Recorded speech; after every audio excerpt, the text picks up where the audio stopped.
number 1, Caitlin Harris. Number 5, Max Torres. And number 56. Well, welcome everybody to Doniphan Dons football on Current River Broadcasting site on YouTube, and we're glad you've joined us tonight or whenever you watch this game. And again, tonight we're going to be on a tape-delayed basis, so you'll be able to check us out throughout this coming week. The Dons, in their new era of football, are going to be playing their first road game of the season, and they have traveled to Charleston to take on the Charleston Blue Jays. The Dons come in with a record of 0-2, losses to Kabul and Thayer, both games at home. And Charleston comes in with a record of 1-1. And they defeated Portageville first game of the season and lost to Hayti last week. And their radio announcer was telling me they lost pretty badly, but Hayti must be really, really good because they beat Thayer pretty handily the first week of the season. And you've seen how good Thayer was last week at Doniphan. I'm Keith Bowman, and we'll have the play-by-play. I'm actually here by myself tonight. Dalton had a prior engagement. And hopefully he'll be back with us next week when the Dons travel to New Madrid County Central. We have the captains at midfield, and we're about a minute and a half or so, a little over a minute and a half away from our opening kickoff. And the Dons captains out on the field are Max Torres, Caitlin Harris, and also out there is Michael Turner. And I'm telling you what, looking at Charleston's roster here, they have some very, very large boys. And number 72 is one of those coming off the field right now, a 5'10 senior, Tyler Meeks, 330 pounds.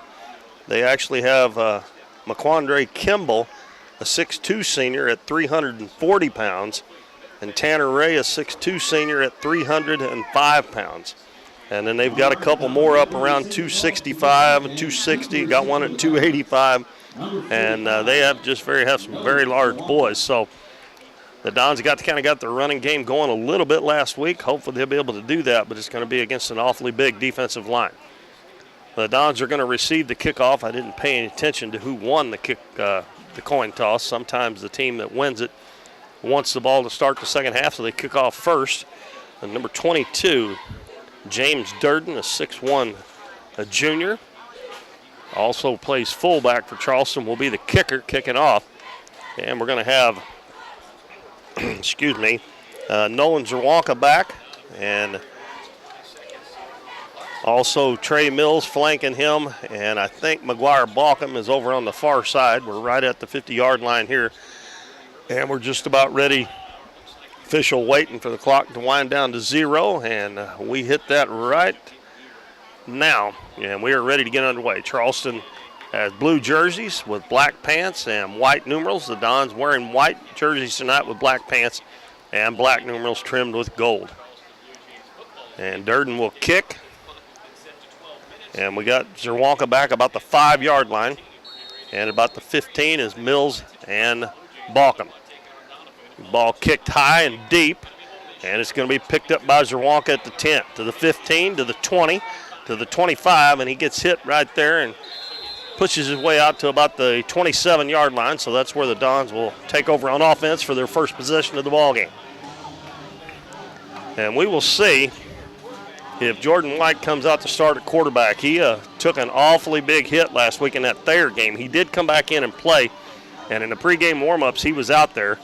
So we'll see here in just a minute, and it looks like he is out there. The Dons set up with 3 guys in the backfield behind Jordan White, and 1 wide out to the left. White takes the snap. Max Torres in motion. White hands it off and tripped up in the backfield. Is going to be. That was Trey Mills, as Charleston got him for about a 4-yard loss. And again, the Dons behind the sticks here. Got to get some positive yards on first down, and there is some awfully big boys on that defensive line for Charleston. So the guys up front for the Dons are going to have to do a good job of blocking for the Dons to be able to get any yards on the ground. They haven't shown yet this season that they can throw the ball with any consistency. So White under center, 2nd and 14. He rolls out, cuts it up, and he's hit, and he's going to lose another yard or two. Back to the 23, it looks like. And that's going to make it 3rd and 13 for the Dons, and they have lost, 3rd and 15, I believe. Yep, they got to get out to about the 38-yard line, so it's going to be 3rd and 15. And this is one of those times that you need to be able to pass the ball. Ethan Jones comes out wide to the right. They hand it off. Nope, they fake it to Mills and hand it off the middle, and again, stacked up behind the line of scrimmage. And this time it is number 11, Frankie Rigdon, and I don't think he has played in the first 2 games for the Dons. But anyway, at any rate, Charleston stops the Dons, and they end up losing about 5 or 6 yards on that first possession. No positive yards and no positive gains in the first 3 plays. Back to punt is Gavin Thompson. And the ball's fumbled, and the Dons pick it up. And it's going to be Devlin Cooper, and he's got a chance to run it all the way, and he's going to make it into the end zone as the receiver for Charleston fumbled the punt at about the 48-yard line of the Dons. And Devlin Cooper was at the perfect spot to pick that up and run it in for a touchdown as it bounced right up into his hands. But what a break for the Dons. 3 negative plays. They punt, and Charleston fumbles it, and the Dons run it in for a touchdown, and they take a 6-0 lead 2 minutes and 8 seconds into the first quarter. Well, maybe their best offense so far has been punting the ball. 3 plays for -5 yards. They punt it, and Charleston, and I didn't see what number the receiver was because he was straight across from me, and the ball just went straight through his hands. It hit him in the body, and it hit the ground one time and bounced right up into Cooper's hands. And, I believe they called it back.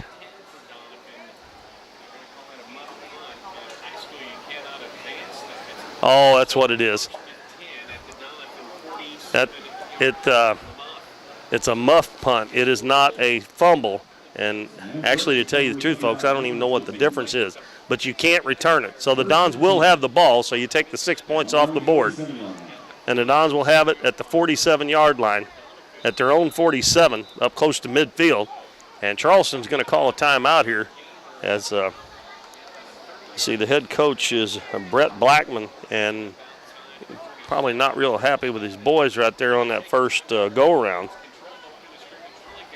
And actually, I don't know, I'll have to look up my rules on that one. I haven't done enough football to know that, but I never could figure that out, why you couldn't run one back. But anyway, it kind of hurt the Dons because they would have had a 6-0 lead. That would have been their first lead of the season. But they've got the ball back, and so they're going to get another set of downs here, 3 yards from midfield. And they need to do a better job than they did on that first drive, that's for sure. They went backwards instead of forwards on the first one. So Coach Blackman had a message for his team. As I said, they won their first game of the season handily over Portageville, but then they were blown out last week by Hayti, but that is no shame in that from what I'm hearing. I assume they are very, very good. So the Dons come out, and they'll have the ball. And this time it's Hunter Roberts. He's going to pass, and his pass is just a little bit too high for Frankie Rigdon, and he had a little bit of room there. If he'd caught it, he could have got up close to the first down. And Roberts comes in and throws on first down, which is something the Dons have done very little of so far in the first 2 games. And it's good to be able to do that, but got to get that pass down just a little bit. He might have had one of the big defensive linemen in his face there, and Roberts is not very tall, so you had to kind of lob it up over him, and he got it just a little bit too high. Tristan Gettings over the ball. Roberts hands it off this time, and again stacked up about a yard loss. And that's going to be Trey Mills. And actually, they spotted almost at the line of scrimmage, so they won't call that a loss. But it is third down. And that's 5 plays for the Dons, and they have not had a positive yardage play so far.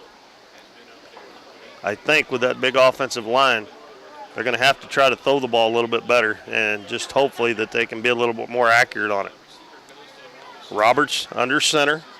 Play clock down to 5 seconds. He's looking around. They get set, and he trips over the center's foot and falls down, and another negative play for the Dons. And I think that you see that happen in college and in the pros even a lot. The center will hike that ball, and before the quarterback can get back out of there, he's stepping back.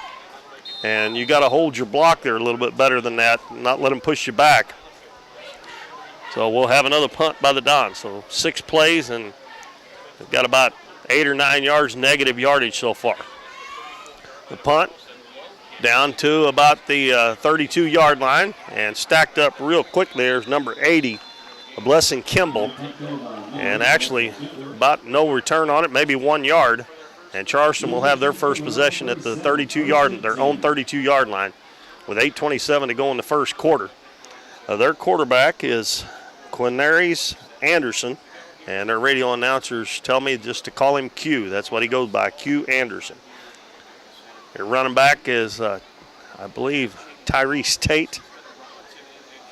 And James Durden, I think, will be the fullback. At least that's what the radio announcer said. We'll have to see here. 20 and 21 both come out to the field.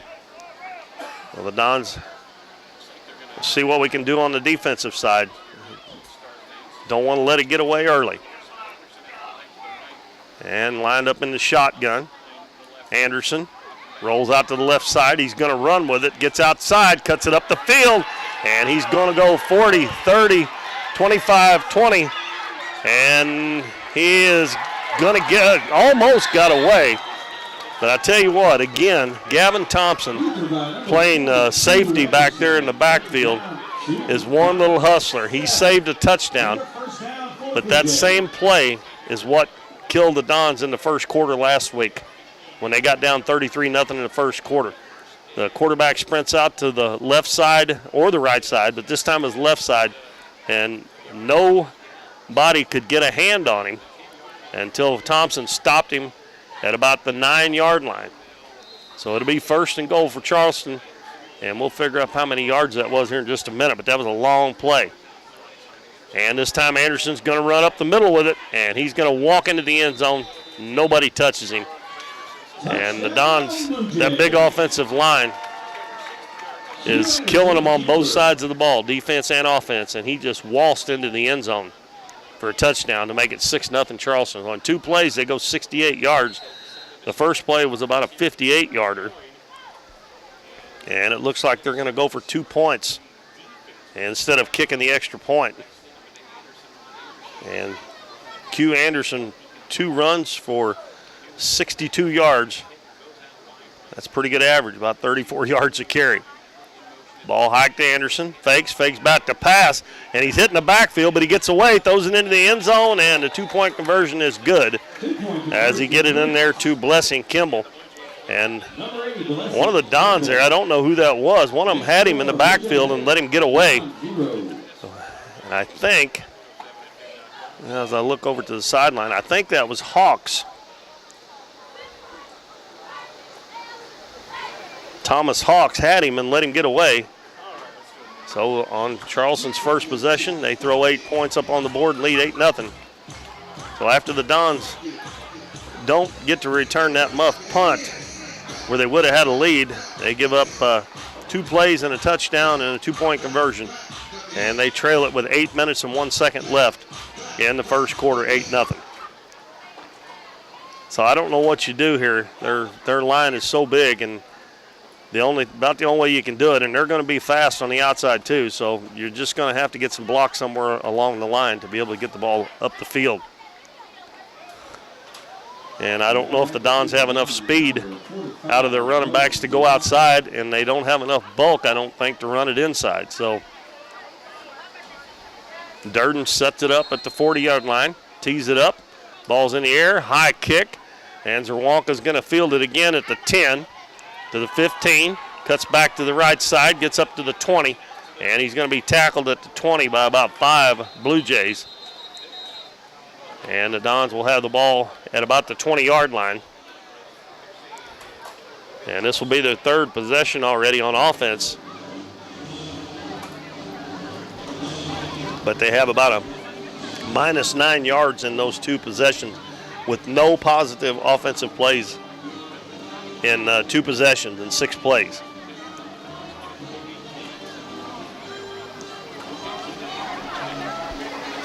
Well, he got to the 20-yard line, but they didn't give him forward progress. They mark it back at the 18. Well, the Dons had it at the 47 after that muff punt and did not take advantage of the field position they had. And now they're backed up inside their own 20.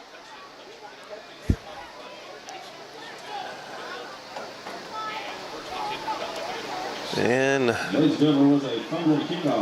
well, the Dons had a bunch of players out down there. They're bringing a bunch more different ones in. And I'm trying to see who's in at quarterback, but I cannot tell right now. All those big boys from Charleston in between me and them.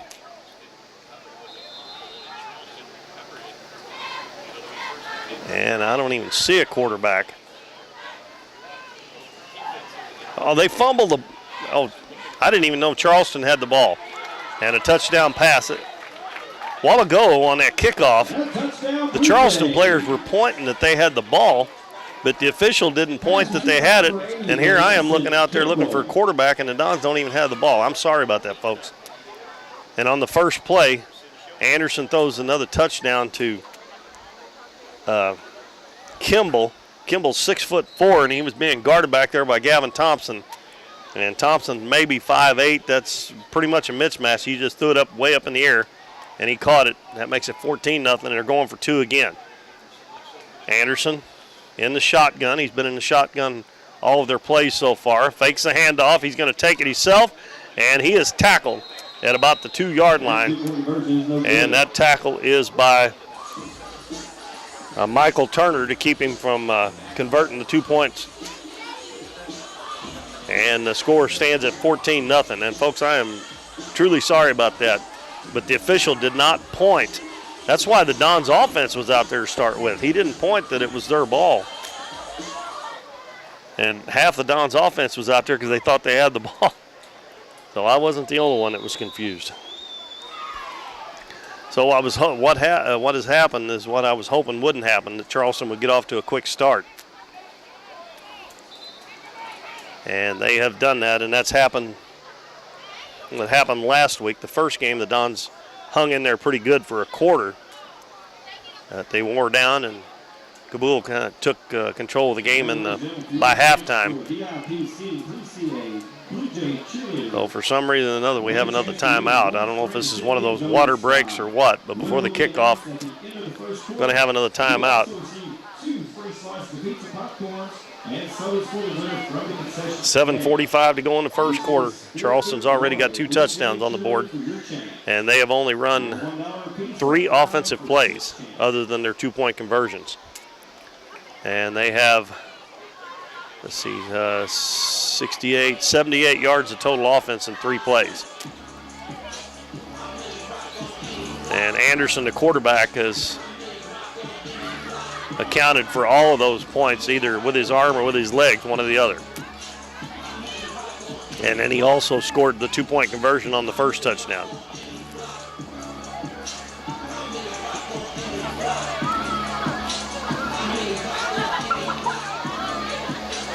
So James Durden will tee it up for the 3rd time.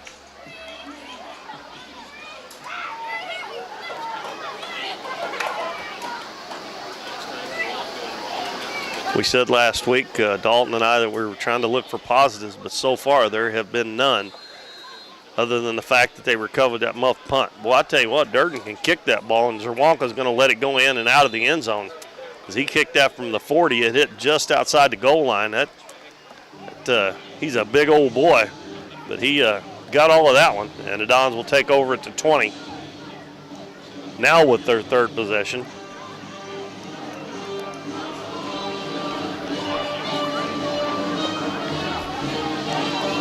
And let's see.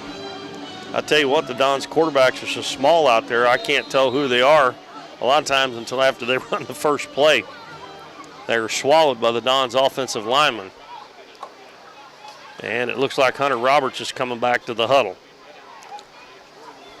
The Dons have attempted one pass. All the other plays so far have been run plays. And the one pass was the best play they've run so far, even though it was incomplete. It was very close to being a first down. Roberts back in the backfield, and they knifing through there. Looked like untouched was number 12, Kent, to make the tackle.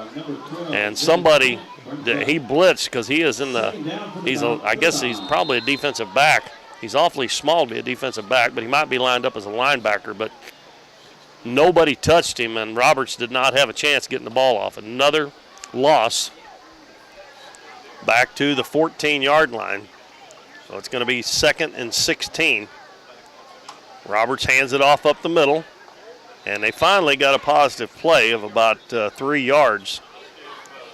And that was a Wyatt Kelly holding the, taking the handoff there to get 3 yards.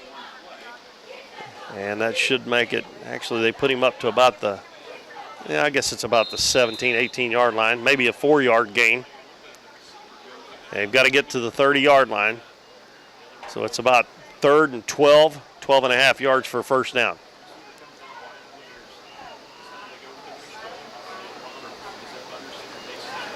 Roll out to the right side, and Max Torres is going to be tackled for another loss. Back to the 14-yard line again. And the Dons are going to have to punt it again. Number 5, Max Torres, will run out the end, and no gain. Well, not many things going right now for the Dons. And after last week's game, the way they played the last couple of quarters, especially the second half of that game, we were looking for brighter things, and hopefully it'll get better here before the night's over, because we are looking for positive things, but they got to tell it like it is. So far, there haven't been any. And the punt is going to be bounce at the 35, and he's going to let it roll out to almost the 50-yard line. That was Kimball. And it'll be Charleston's ball just inside midfield on the Don side of the field. And another great field position for Charleston with 5:45 left in the first quarter. And they lead it 14-0 already.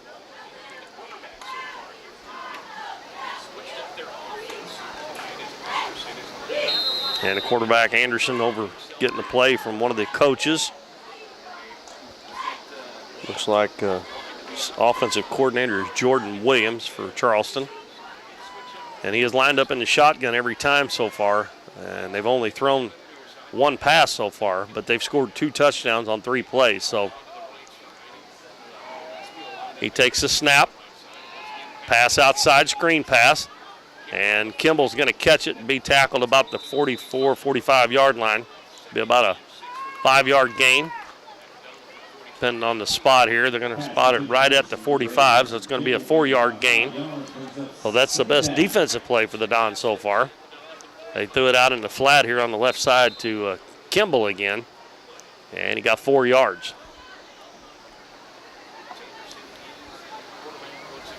All of Charleston's play have the wristbands with the plays on them. They fold down, and I guess they're Velcroed, and they get the play from the coach. All the players on the field look for that play. Ball handed off, and they're going to be an illegal procedure penalty against Charleston before the snap. That'll push the ball back to the 50-yard line, and it'll be 2nd and 11. Flag on the field against Blue Jays, it's false start. 5-yard penalty. That's the first penalty of the game. 5 minutes and 1 second left in the first quarter.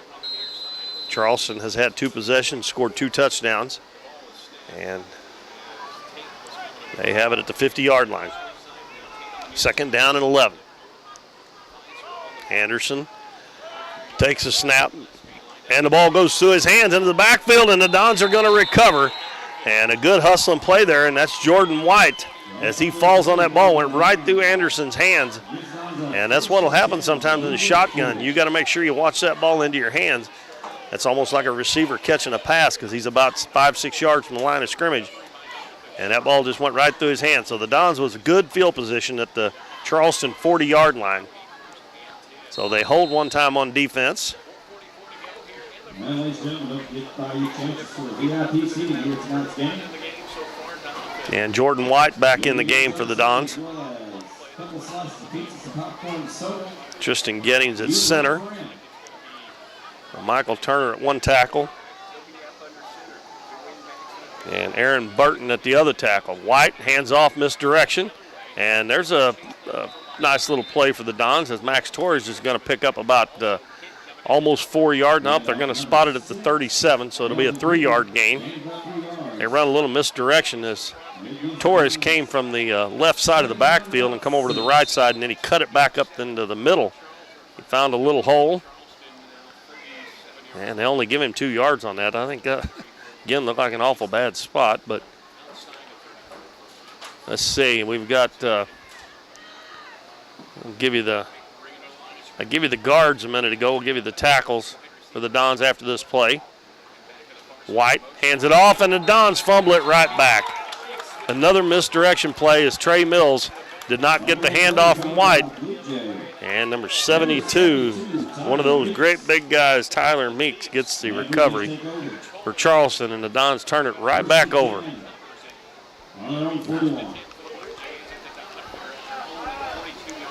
Yeah, that was, I don't know if that was the quarterback's fault or the running back's fault or maybe both, but Charleston gets it right back at the 41-yard line. The Dons did real well last week running the ball right up the middle, but Thayer's defensive line was not quite as big a boys as Charleston's got out there. But if you do that, most of the time you hang on to the football. But those misdirection plays sometimes are rough. Anderson gets to the outside on the right side. He finds a hole. He's at the 40-yard line, and he gets by around everybody, stays in bounds, and he takes it to the house for another touchdown. He has had a 58-yard run, and now he's had a 59-yard run, this one for a touchdown. And the Dons did a poor job of tackling over on the sideline. They should have just hit him and knocked him out of bounds. They tried to tackle him. They could have just pushed him out of bounds, and they didn't do it. So Charleston up 20-0, and it's getting looking a whole lot like last week in the first quarter.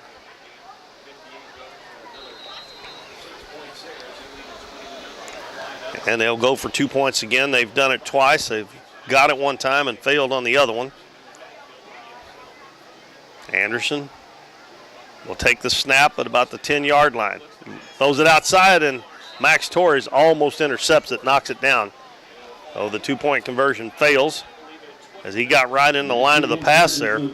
Actually, if he intercepts that, he can run it back as far as he can, and if he takes it, he gets get 2 points, but he couldn't quite handle it. So Charleston, on their fourth drive, gets their third touchdown, and they lead 20-0 with 3:47 left in the first quarter.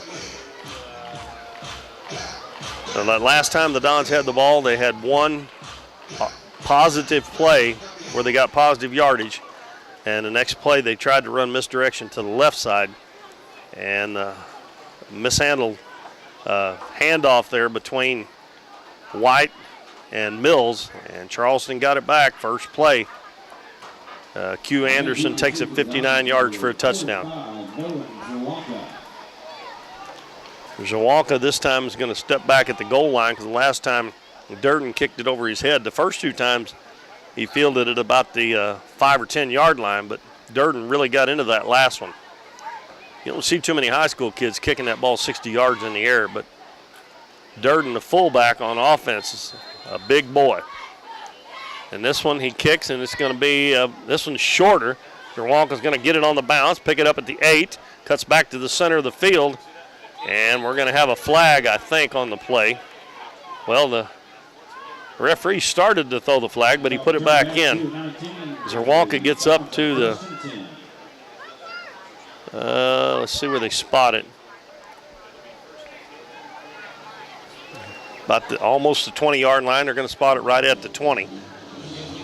So he did start to throw the flag there, and he changed his mind. I don't know if maybe he thought somebody was going to block in the back there, and they held up or what. But well, the Dons will have it at the 20, trying to do something again positive on offense.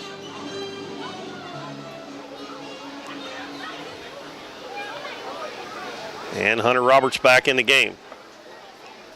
Right behind him.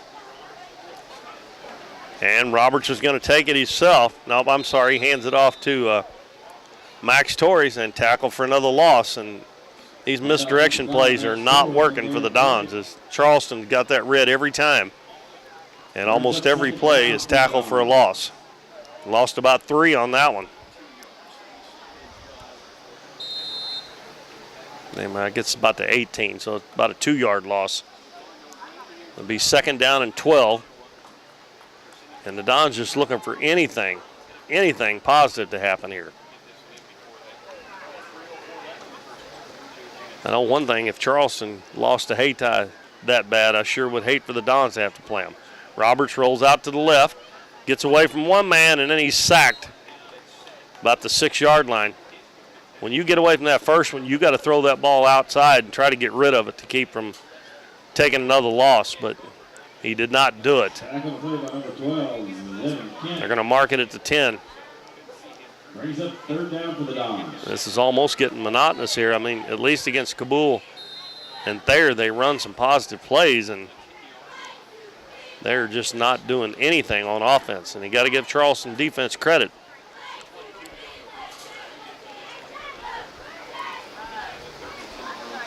And it's 3rd down and 20. Looking at another long 3rd down. Roberts hands it off.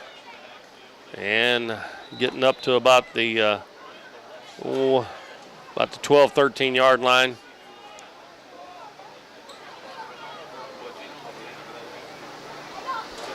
And that was Frankie Rigdon. Well, he does pick up about 4 yards on the play. Actually, folks, I'll tell you what, it's hard to tell when they get down, if they're not straight out in front of you. That ball they spotted, I think, on the 12. So again, Gavin Thompson's going to have to punt from his end line. Gets it off. And again, the ball bounces, and they're going to let it bounce out to about the 45.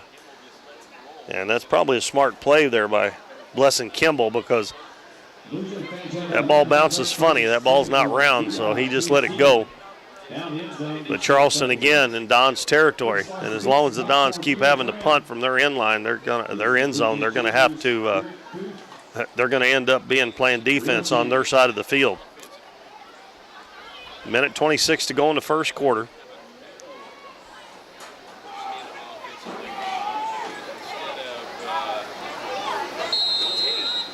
And Charleston running some players out on the field. Number 68 there was a little late getting in, and that is McQuandre Kimball.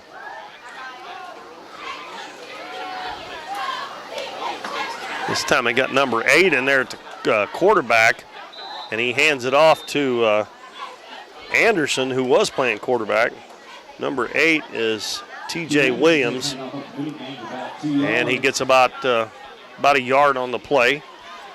So that was a good defensive play by the Dons. They only give up 1. Now Anderson is lining up in the backfield as a run back. They're running back now instead of the quarterback, and Williams is the quarterback. He flips it outside, and it's Anderson again, and he almost fumbled it, and I think I seen a flag come in, maybe. Yes, I did. The ball, they got it down just inside the 40, but we do have a flag on the play. That ball almost came out. They almost stripped it out of his hand.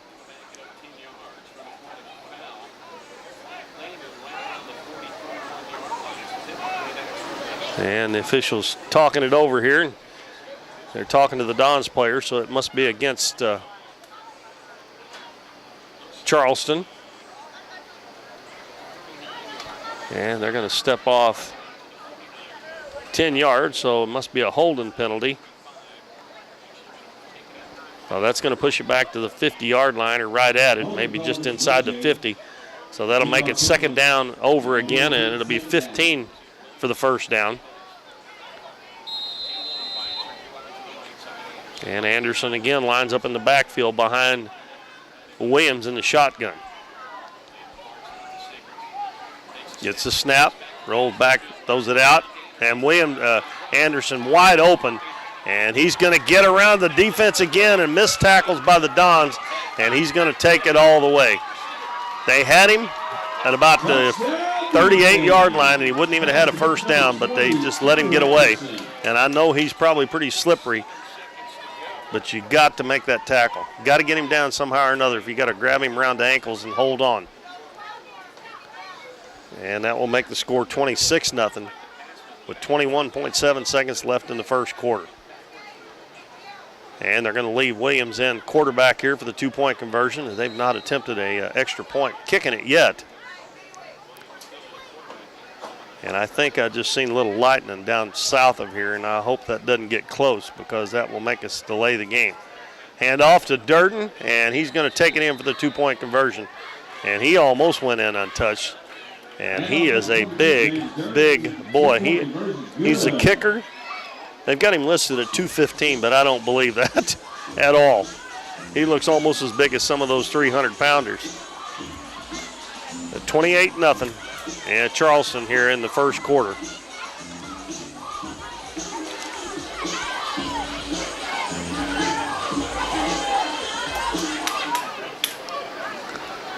I hope that wasn't lightning I seen. I hope that was actually Interstate 57 is just right south of the stadium here, and there's cars over there, so I'm hoping I seen and there's trees in between us and them, so I hope that was the light from the headlights that I seen. You can play through rain, but if it starts lightning, they'll take them off the field. So we got 21.7 seconds left. So Wonka back at the goal line again. And Durden will kick it. And that young man's got quite a leg. He's not really built like a kicker, but he can get a lot of power behind that when he puts it up in the air. And he kicks it high, too. This one is high and deep. Zerwalka bobbles it, picks it up, takes off with it, gets to the 15. And he's going to make it out almost to the 20. So the Dons, other than on those turnovers, the muff punt and the turnover in Charleston territory, have not had good field position. And when you're going backwards, you don't want to start out your 20-yard line. And that's basically what they're doing every time. And they're going to mark it at about the 19.5. A few folks from Doniphan have made the trip down over across the field from us here at the stadium at Charleston. And we got Jordan White back in the ball game for the Dons. Torres in motion, and they hand it off up the middle and tackled right at the line of scrimmage, maybe eked out a half a yard. And that was Wyatt Kelly. Actually, they give him about a yard gain, so it'll be 2nd and 9, almost to the 21, and that's going to be the end of the first quarter. And the Charleston Blue Jays lead the Dons 28-0 here at Charleston.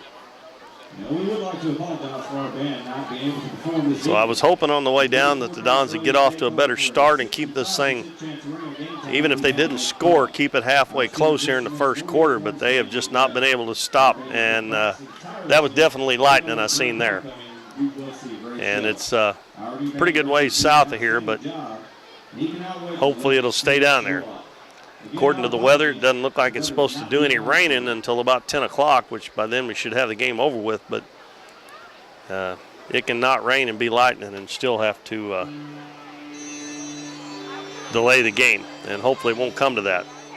But as I was saying, the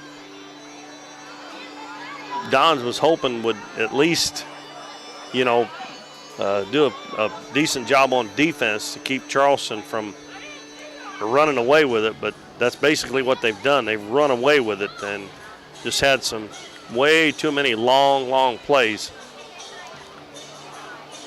Quarterback Anderson, who has played running back that last series, had a 58-yard gain, and then he had a 59-yard touchdown.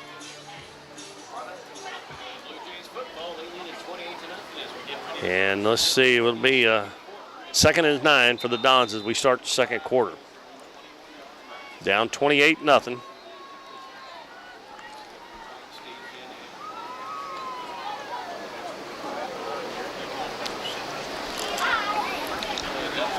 Let's see. Ethan Jones comes out wide to the left here. The only wide out for the Dons.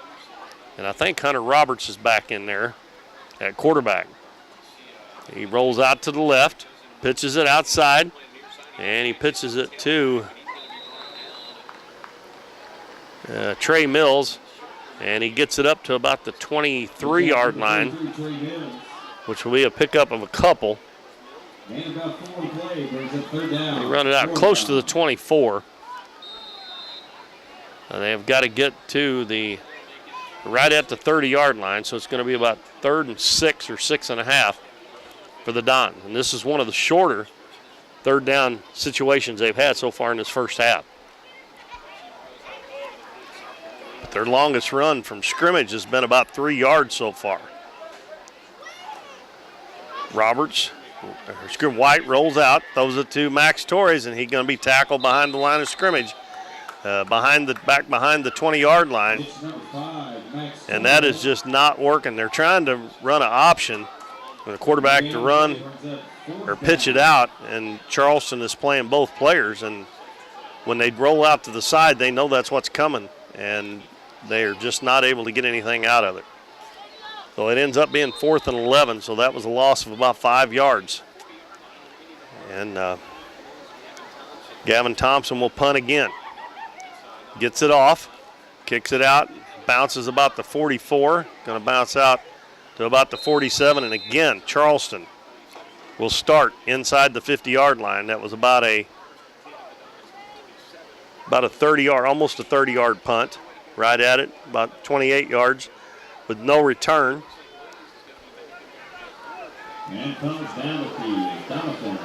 When Charleston has scored every time they had the ball or turned it over, one or the other. They haven't had any punts yet.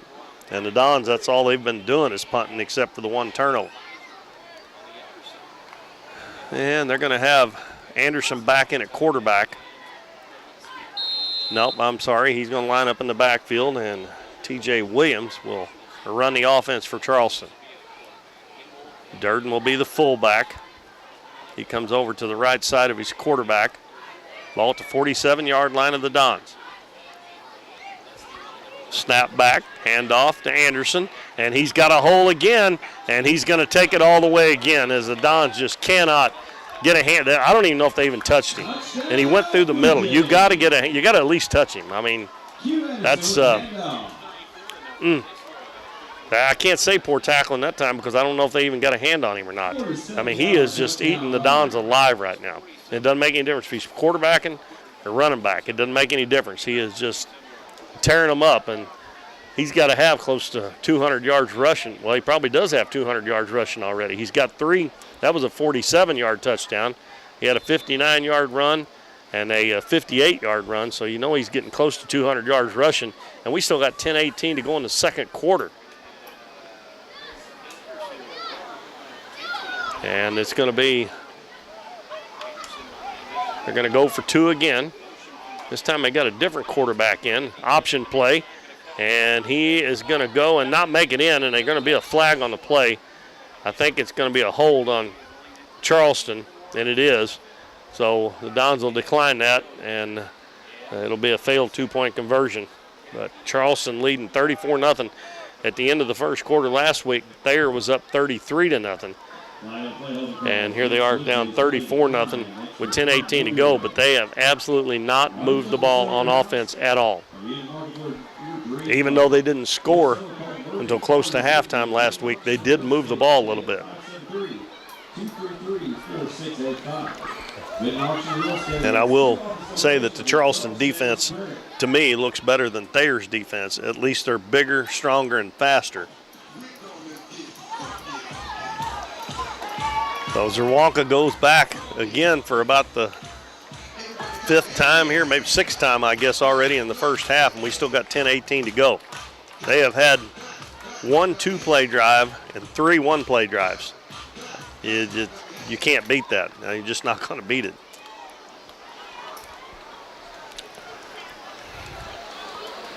Durden tees it up at the 40-yard line.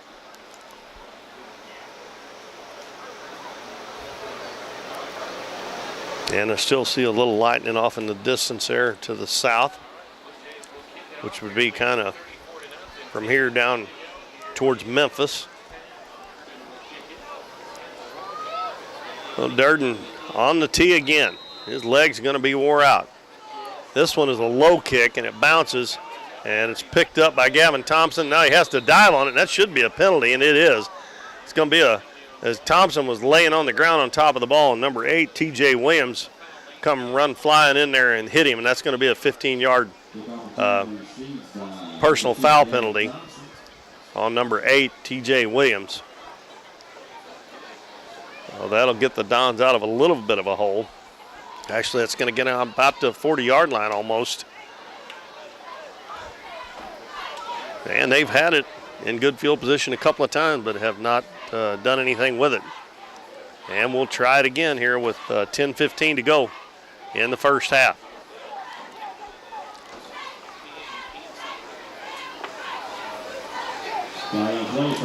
Coach Stout been rotating quarterbacks between Hunter Robertson and Jordan White.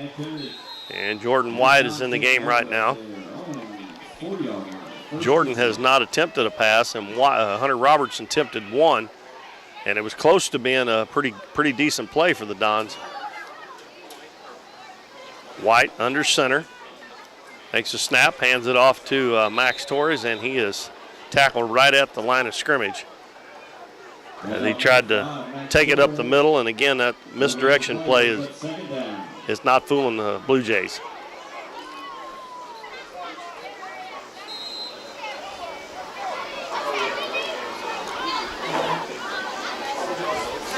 Clock running with 9:45 left in the first half. 2nd and 10, no gain on that last play.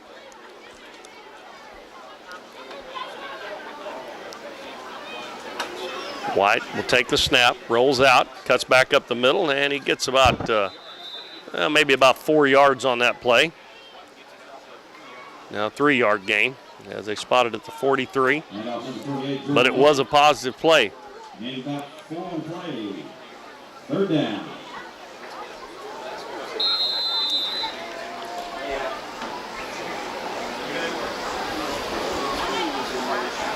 I'm not sure.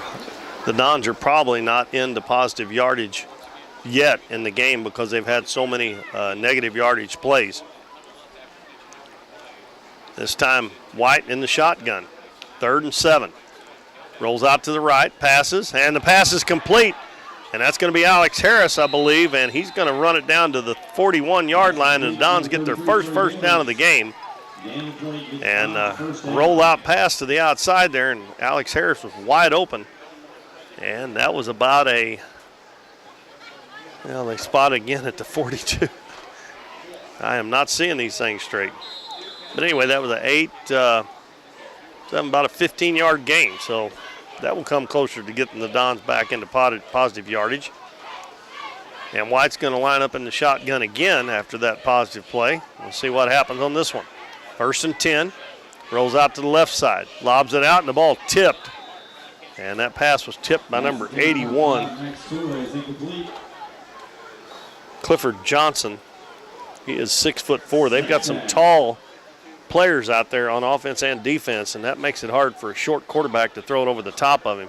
And again, the man was open, but he just couldn't loft it up high enough to get it over him and get it to the receiver. 2nd and 10. Ball at the 42-yard line of Charleston.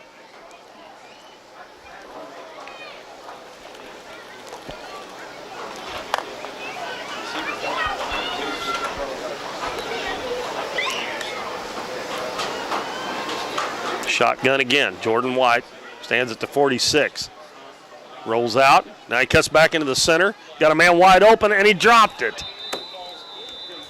Devlin Cooper probably had enough, was going to have enough room to get a first down, and he dropped it. And that was a nice play there by Jordan White because he run up right to the line of scrimmage and was getting ready to get hit, and he lobbed it over the top, but Cooper didn't catch the pass. But when you're struggling, you got to make those plays. There wasn't anybody around him. I think he had enough room to get up another first down, but it's going to make it 3rd and 10. And if he hadn't have got it, they would have had, 3rd and less than 5, and that would have been a lot more manageable than 3rd and 10. So third play in a row, the Dons have been in actually 4th play in a row, the Dons have been in the shotgun. White takes a snap, drops back, going to throw it up in the air down the field, and going up, and the ball is going to be intercepted by Kimball as they just lobbed it up there for a jump ball. And Kimball at 6'4" will out-jump the Dons, and he got the interception. Another turnover on the Dons. And they're going to spot that ball at about the 19-yard line for the Blue Jays on their own 19. At least the Dons did attempt to throw the ball down the field that time, but there wasn't anybody open. It was just a jump ball is all it was. And Kimball at 6'4" was able to come down with that one pretty easily.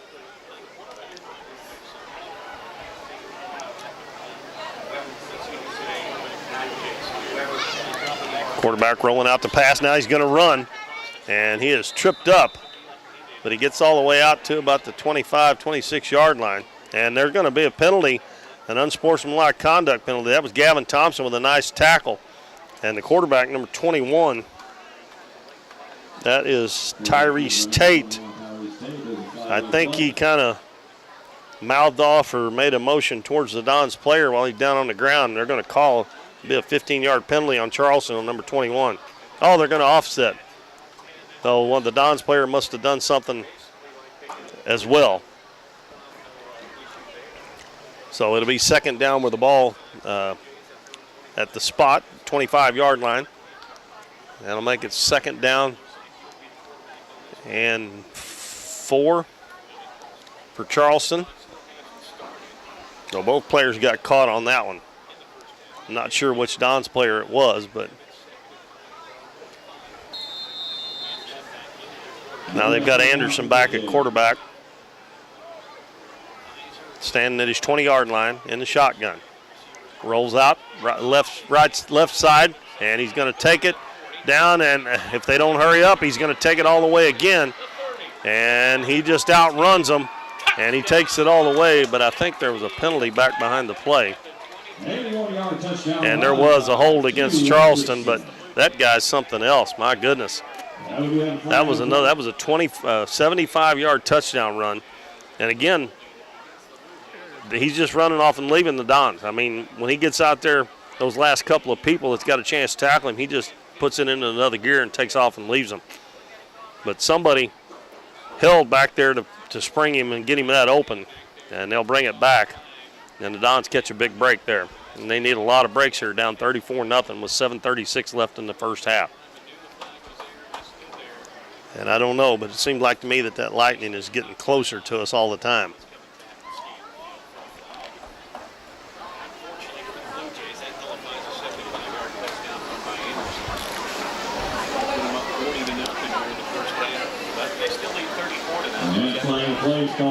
That'll put the ball back at the 15-yard line.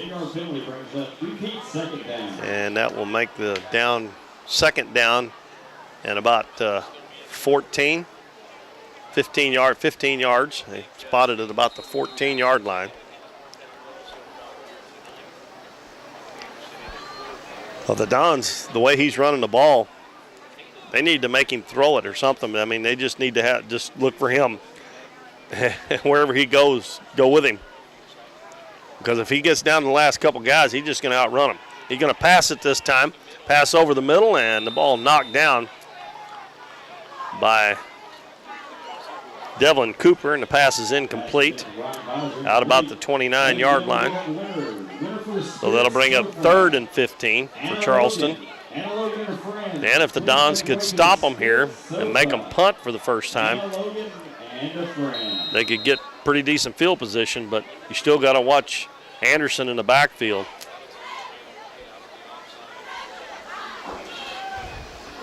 And they bring Tate back in, and Anderson will line up as a running back this time. So they're probably going to run the ball here or throwing a pass out in the flat, one or the other. They hand it off, and he's going to get outside, and there he goes again. He gets the first down. They do tackle him at the 34-yard line, but it's just amazing to me that, I mean, when he lines up in the backfield, he's going to get the ball. If he's a quarterback, he's going to take the ball and run with it. They're not using anybody else on the field but him. And I'm not saying that they're not doing a fine job blocking up front for him, but 3rd and 15, you got to get out of that. Well, Charleston gets a first down, and they have it at the 34-yard line. They're just going to the 7-minute mark left in the first half. 34-0 Charleston. Tate throws it over the middle to Kimball, and he's going to have another first down as he gets it out to the 47-yard line, about a 13-yard gain.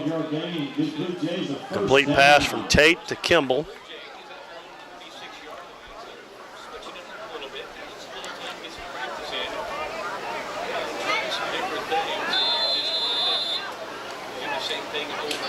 And Tate's going to stay in at quarterback.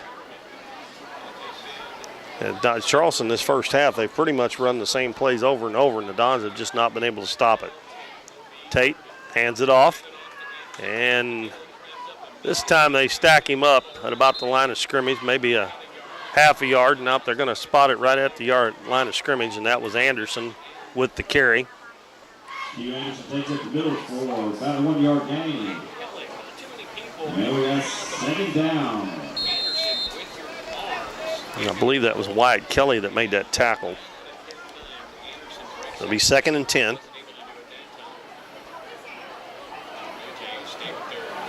Tate still at quarterback. They've kind of been rotating a little bit. Anderson started out and played the first several series as a quarterback, and Tate was a running back. Now they've switched. And Charleston calls a timeout. With 5:58 left in the first half, and they lead the Dons 34-0.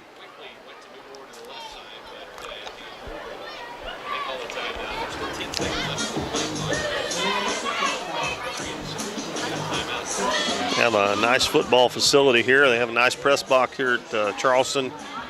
And on the side that we're on, they have the bleachers look like they're pretty close to the full length of the 100 yards of the field. If they're not, they're close.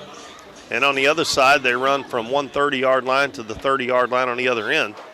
And that's where the visitors tonight, who's the Dons, their fans sit on the other side.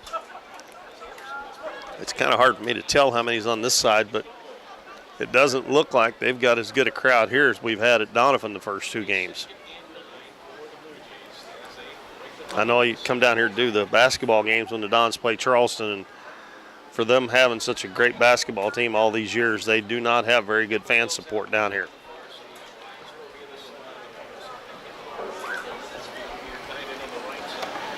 And it will be 2nd down and 10, the ball at the 47-yard line for the Blue Jays. They've pretty much done what they've wanted to do in this first half. A couple of mishaps, a couple of fumbles, but other than that, they've just run it up and down the field. This time they hand it off to Durden, and the big boy gets his first run of the game, and he picks up about 3 yards up to close to the 50. That will make it 3rd down and 7. And they finally let him do something else besides kick and block.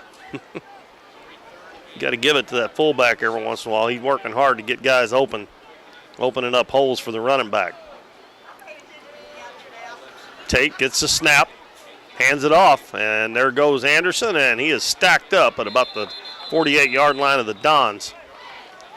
And that'll bring up a 4th down, so that's the first time tonight the Dons have stopped them and kept them from getting the first down.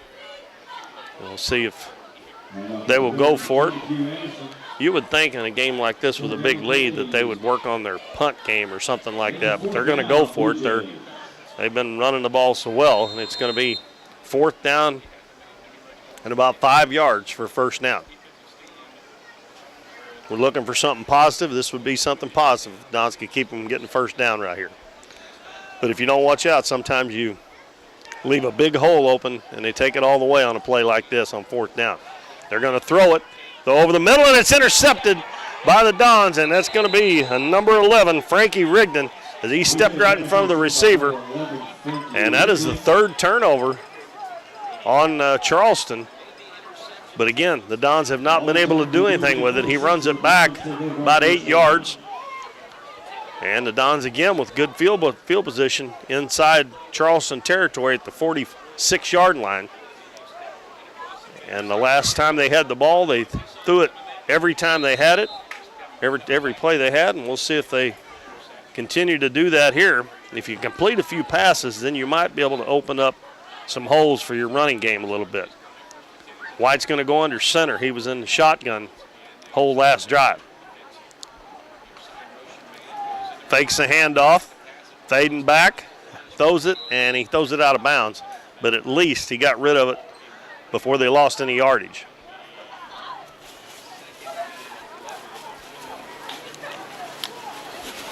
So it'll be 2nd down and 10. Doniphan pass, incomplete to number 11, Frankie Rigdon. 4:25 left in the first half. That clock on the incomplete pass, the clock stops. If it's a run and play, they continue to run the clock. Or if it's a pass complete and stays in play without going out of bounds. Roll out for White, and they're going to get the Dons, I think, for illegal procedure. Somebody moved too soon. Now they're going to call offsides on Charleston, so somebody must have come across the line and made contact or was in the neutral zone when the ball was hiked. Well, the Dons will pick up 5 yards on that play. 5-yard penalty. Move it down to almost the 40-yard line. And it'll be 2nd and 5. It'd be nice if they could score a touchdown here before the end of the first half just to get a little positive mojo going into halftime here, something positive to end the first half on. 4:22 left in the half. Wide under center again. And Charleston almost offside again, and they were offside. He must have made contact because he got back before the ball was snapped. So that's going to give the Dons a first down on 2 offside penalties on Charleston. That was one of the linebackers or safety coming in to blitz, it looked like. And that will be an automatic first down for the Dons. And the ball will be spotted just outside the 35-yard line. This is the Dons' deepest penetration here in the first half.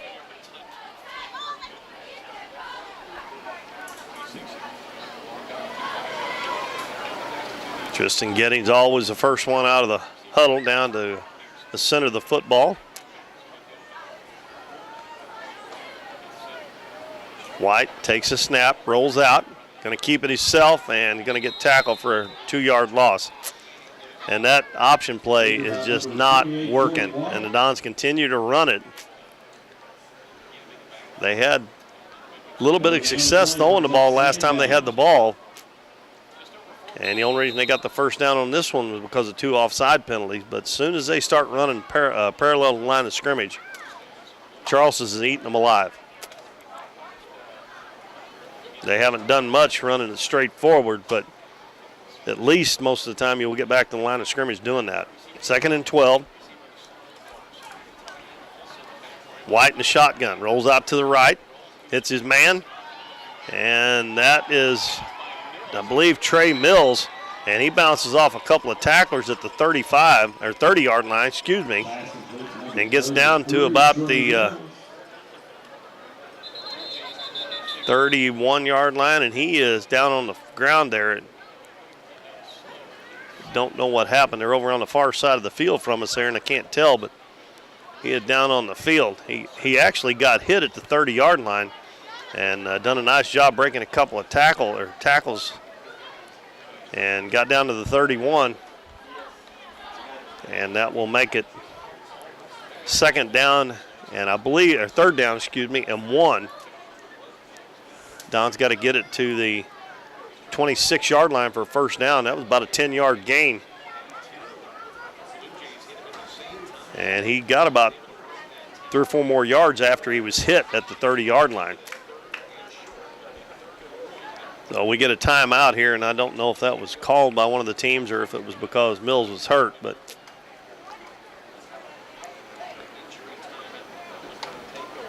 both teams went and talked to their coaches, so it must have been a timeout. So third down and 1. We'll see if the Dons try to run that ball straight up the middle here this time.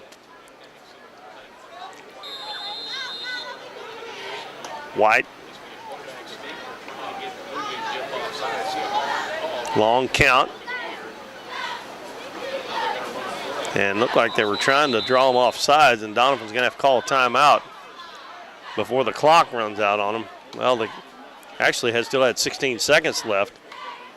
They were trying to draw him off sides, which you got 2 downs to get 1 yard, and if you can't put one of those big boys in there, and for some reason or another, I don't know why we haven't seen Kyle Reynolds tonight.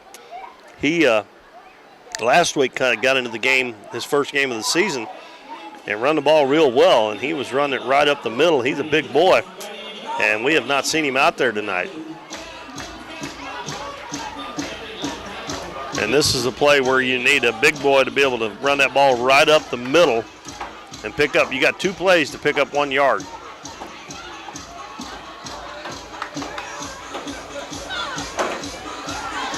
As you know, if you don't get it on third down, you're going to go for it on 4th with only 3 minutes and 9 seconds left in the first half and that deep in the opponent's territory.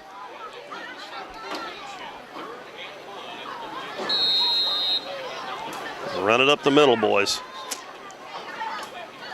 And they're going to quarterback sneak it, and White gets a big hole. And Charleston wasn't expecting that, and he gets it all the way down close to the 15-yard line. That was a big gain. That was almost a 10-yard gain on a quarterback sneak.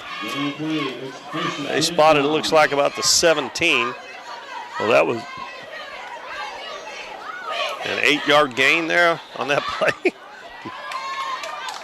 That was their best running play of the night right there.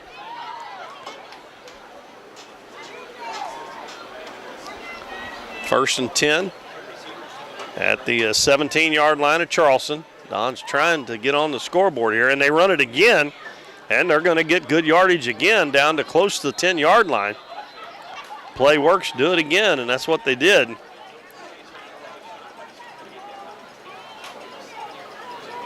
And they're going to spot it at the 11, so that was a 6-yard gain. And it'll make it second down and 4. That's kind of odd. You see 2 quarterback sneaks in a row, and you pick up 14 yards on 2 quarterback sneaks. And that just tells me that Charleston was not expecting it either time. Play clock down to 4. And White drops the snap. There's too many times that plays like that happen. You get something going, and then you just, and that is self-inflicted there. Charleston had nothing to do with that. And you end up losing 2 yards instead of, even if you got back to the line of scrimmage, you would have had 3rd and 4. Now you got 3rd and 6. Do have 2 plays to get it if they need it, because you got to go for it here.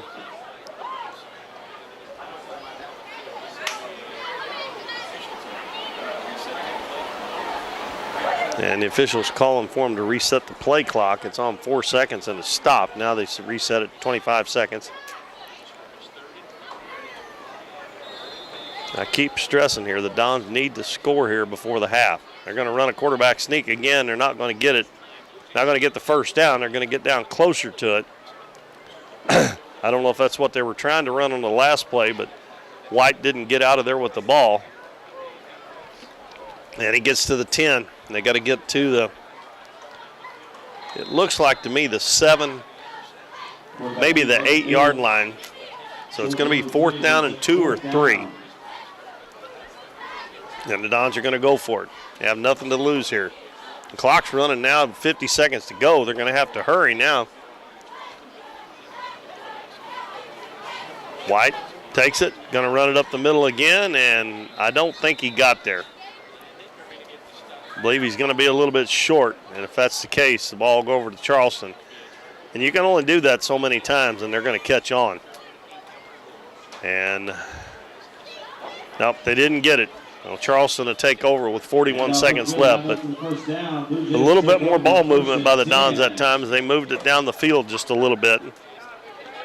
But like I said, I know it worked a couple of times, but the quarterback sneak is not designed to get a bunch of yards, and running it on 3rd and 6, that's an awful lot of yards to get even in 2 plays on a quarterback sneak. Even though they did get 14 and 2 plays, but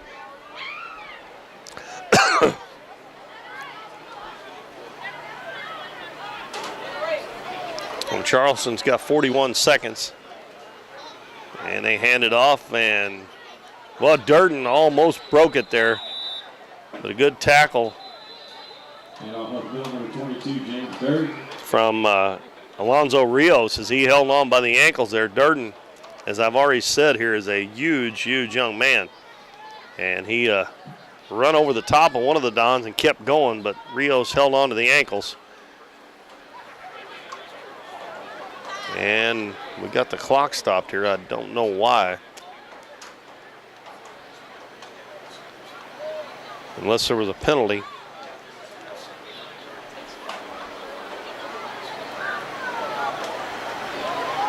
They are marking a penalty off. Didn't see the official give the sign. Must have been illegal procedure, illegal motion. They're calling a hold, so it'll be half the distance to the goal. If it's inside the 20-yard line, it's half the distance back. So, second 10. 32.6 seconds to go. And now the official blows the whistle again for some reason. Now they're finally going to get it going here. The clock starts as soon as he raises his hand. And Tate's going to get to the outside. The Don's got to tackle him here. And he is going to go all the way, folks. Unbelievable. Unbelievable. Inside the 10-yard line. Oh, my goodness. That's got to make the coaching staff just sick to their stomach. You had a chance to take it in and score and get some points on the board, and you end up turning it over on downs, and you got them back inside their 10-yard line, and they take it the distance in one play and make it 40-0. Wow.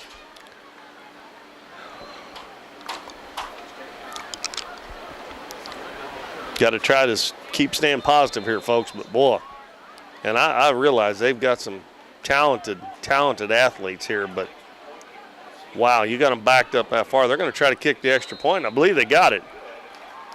They did. That was kicked by number 71. That's another one of big guys. Eric Humphrey. And that makes it 41-0 with 13.5 seconds to go in the first half. So you go from having a chance to score and should have been able to, after you didn't, to hold them from scoring themselves and giving up a touchdown with 13.5 seconds to go from over 90 yards out. That's got to sting.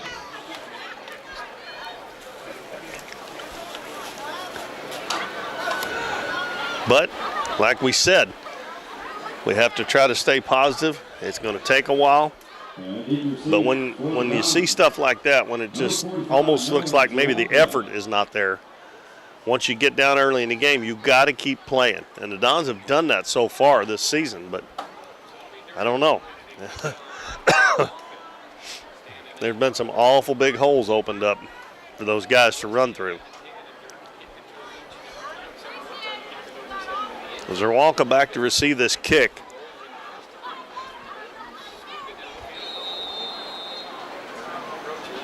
Kicks it deep. Zerwalka at the goal line. He's going to bring it out. Brings it up the middle, and he'll get out to about the 20-yard line. And he's still going.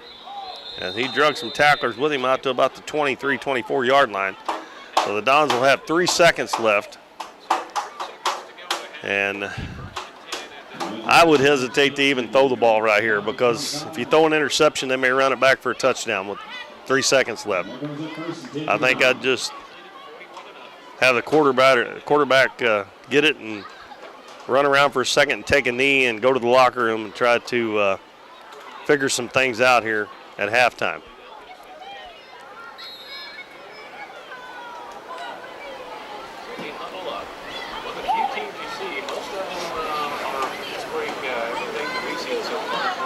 $41-0. Last week they trailed 39-8 at halftime. And I'm still not sure that I don't think there might be a better team than Charleston.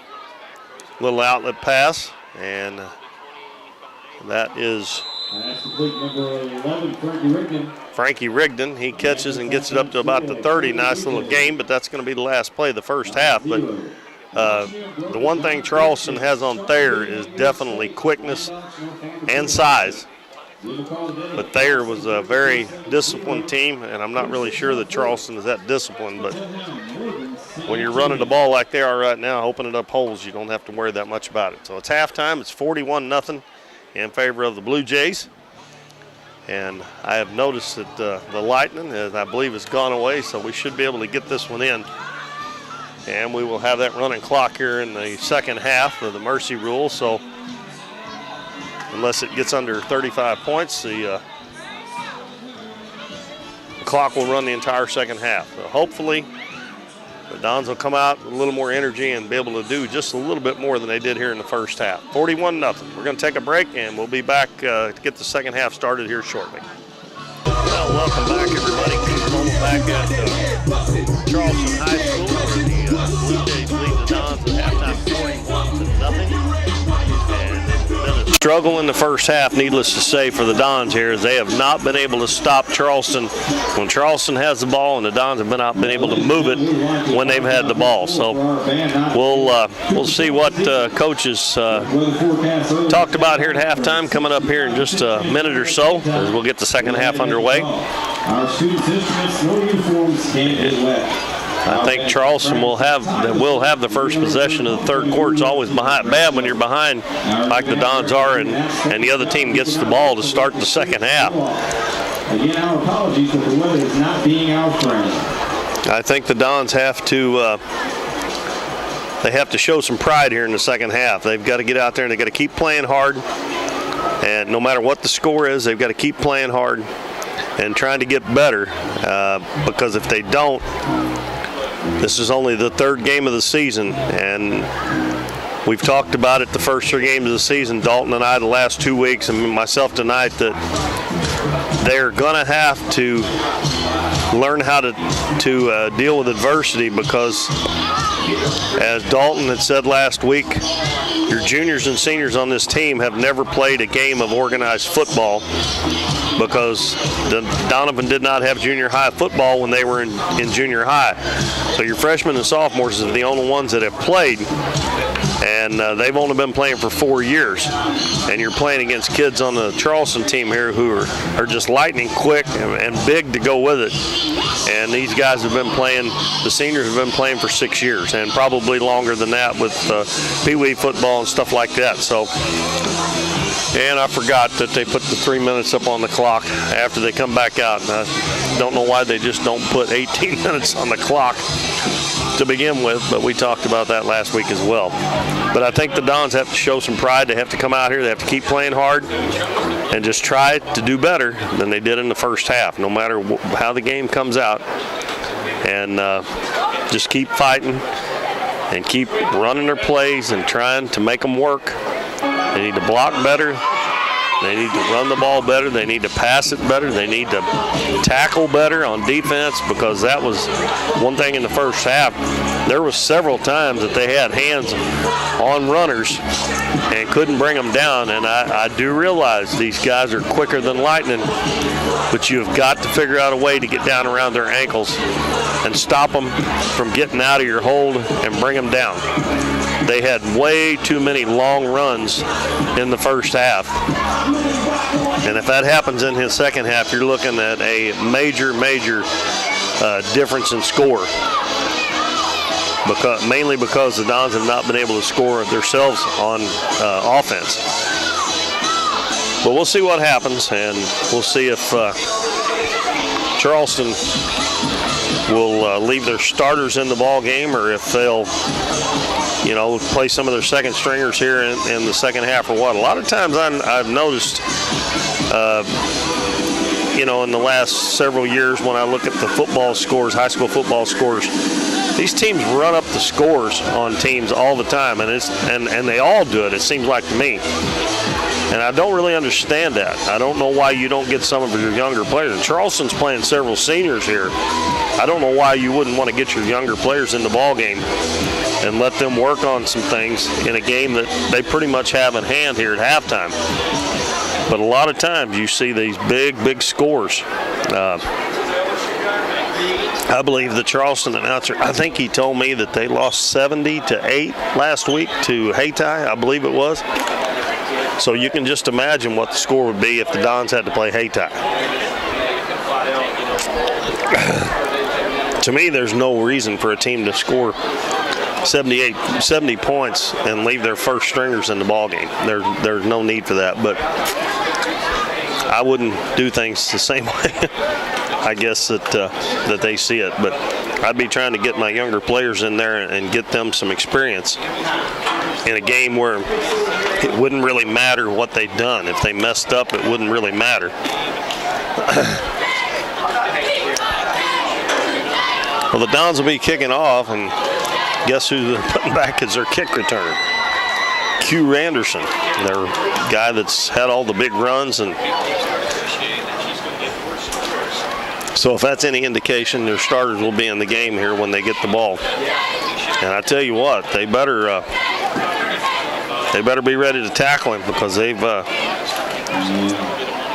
he has definitely got some speed, and that burst of speed when he gets down where he's only got one or two tacklers to beat, and he just runs off and leaves them.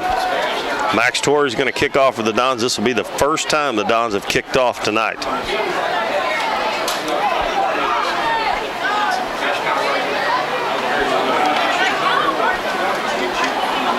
(41-0) Charleston as we start the second half.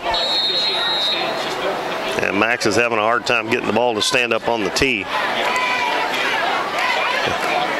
And his kick is going to be fielded. That is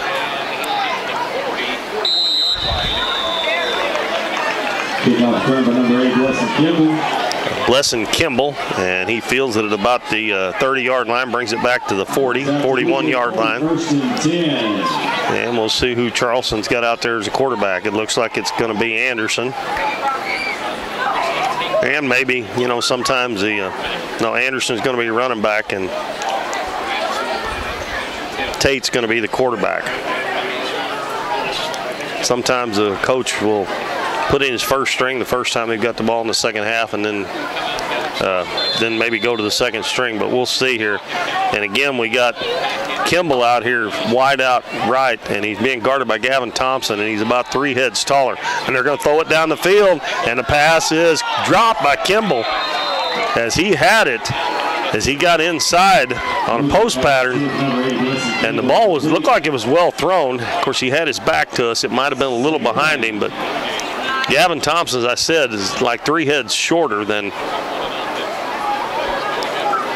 Blesson Kimball. And I thought to myself, as soon as he split wide out to the right there, they were going to throw that ball to him. Kimball does not look like a football player, because his waist is about as big around as one of my arms, but boy, he can fly. This time he goes wide left, so that'll make it 2nd and 10. And we do have a running clock here in this half. Tate is going to do the quarterback draw. Going to get to the outside, and again they miss the tackle on him. Down to the 40, down to the 30, and he gets around the tackle. Another missed tackle.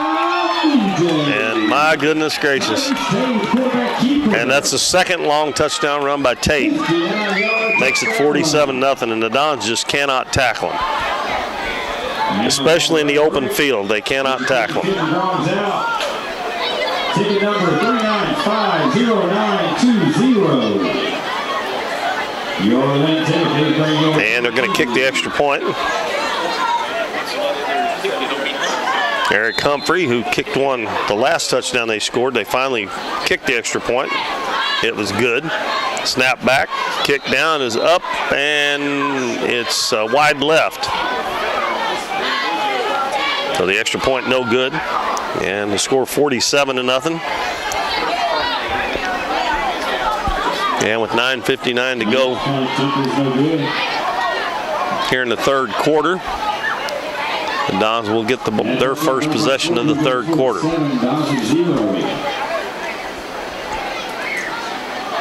And that, I wish I could keep track of all the stats and do the play-by-play too, but that is at least 5 one-play. Well, actually, that was a 2-play drive. I'm sorry, the incomplete pass. But 1 or 2-play drives. That's at least 5 and maybe 6. And you just can't allow that to happen. I don't care how good the other team is. You got to figure out a way to get them on the ground.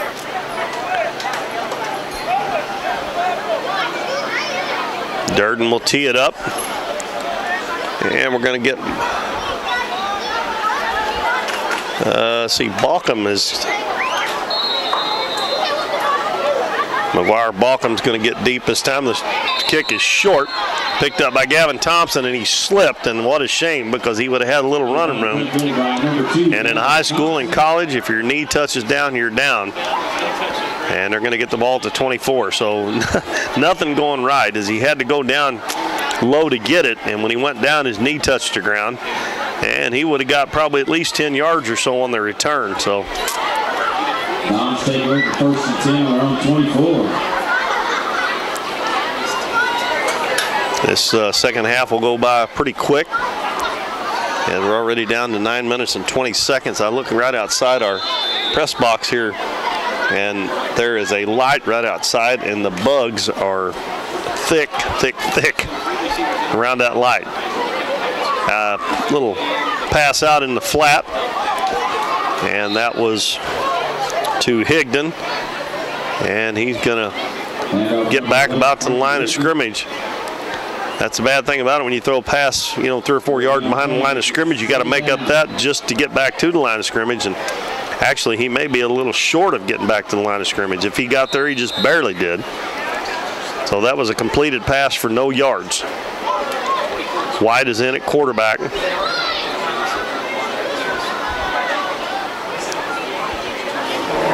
Second down and 10. White comes out to the left side, and he is hit hard by Durden. And White was looking to pitch it, but there was just he had a man behind him, but he would have got less yards than White got. And all White done was just barely got back to the line of scrimmage again. Might have got a yard. Ball spotted at just outside the 25. They've got to get to just over the 34, so it's basically a third down and 9 for the Dons. And let's see if they set up in the shotgun. And White is going to be in the shotgun. Need 9 yards for first down. Rolls out to the right side. He's been chased, and he is tackled back inside the 20-yard line. And that tackle made by number 42. That is Delantre Gillespie. The Dons will be forced to punt. Again, negative plays, as the Dons lost several yards on that play. Charleston is just too quick. You got to get rid of the ball quick if you're going to pass it. And that rollout just gives them too much time. And that was a big boy that chased him down. Thompson gets the punt off, and it bounces. And again, Kimball lets it bounce, and the Dons, right there, Devlin Cooper made a mistake. That ball was bouncing, and you need to just let it roll till it stops, unless it's bouncing back towards where you punted it from. And he picked that up at the 46-yard line, and it was still rolling. He should have let it roll before he touched it, because as soon as you touch it, the ball's down. That's the second time tonight I've noticed the Dons have done that. They've downed it before it stopped. If there's no Charleston player around to pick it up, just let it stop and then touch it wherever it stops. You may get 2 or 3 more yards out of the punt that way. That was a pretty good punt by Gavin Thompson. He covered about, 30, probably 37-yard punt, no return. That, you can live with that.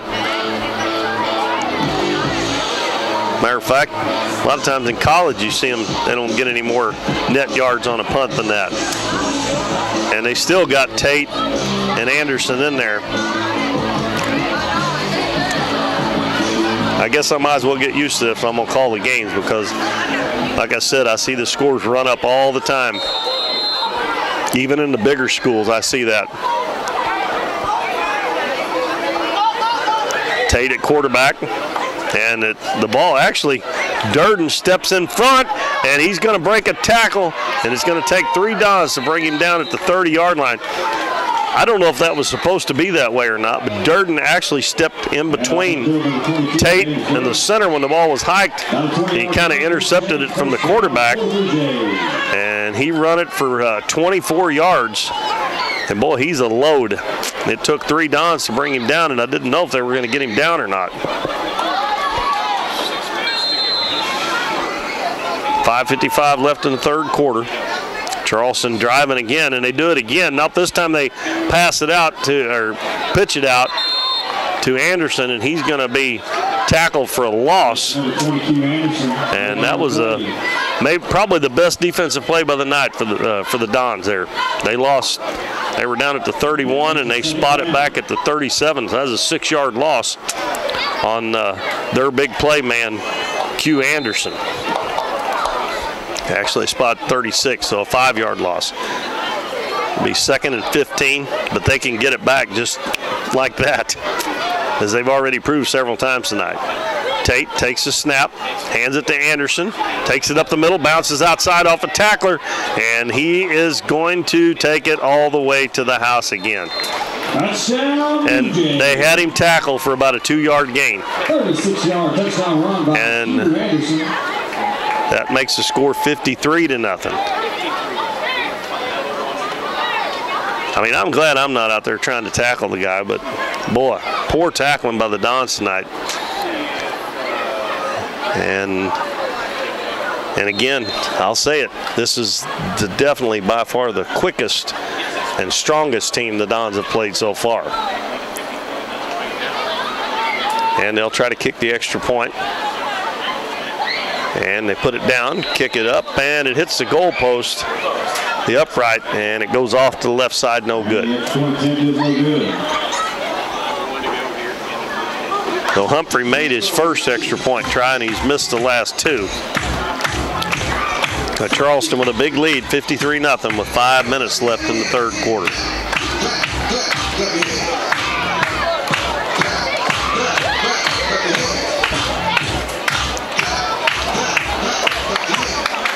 And the Dons are going to send Balcom back again. He didn't get the field that last one.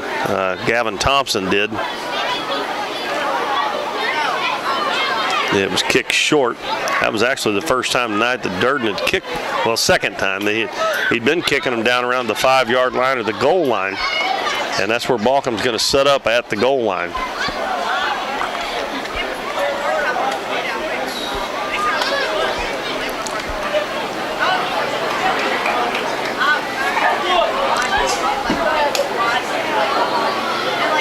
Durden will have to ice his leg after this game as many times he's had to kick off. And then he's been out there blocking all night long for Anderson and Tate as well. This one is kicked high and deep. Balcom runs up on it, catches it at the 5-yard line, right up the middle. And he gets out to the 25-yard line, so a 20-yard return for McGuire Balcom. Returns back to the Dons at 25. There's it first and 10 for the Dons.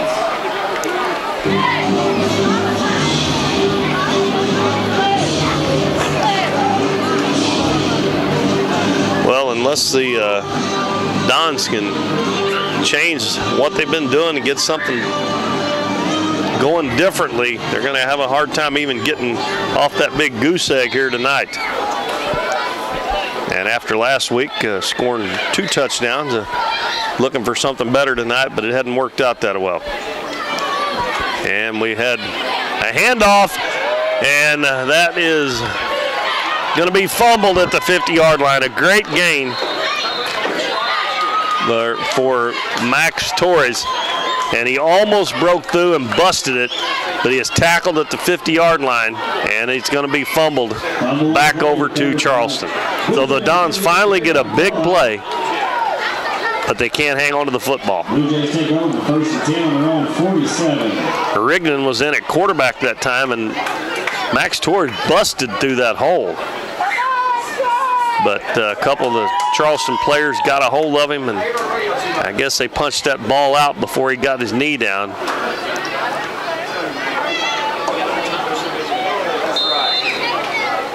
And we got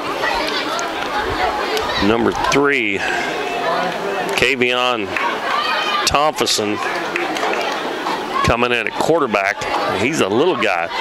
Now, Tate does stay in the game at running back, and that's where he started out.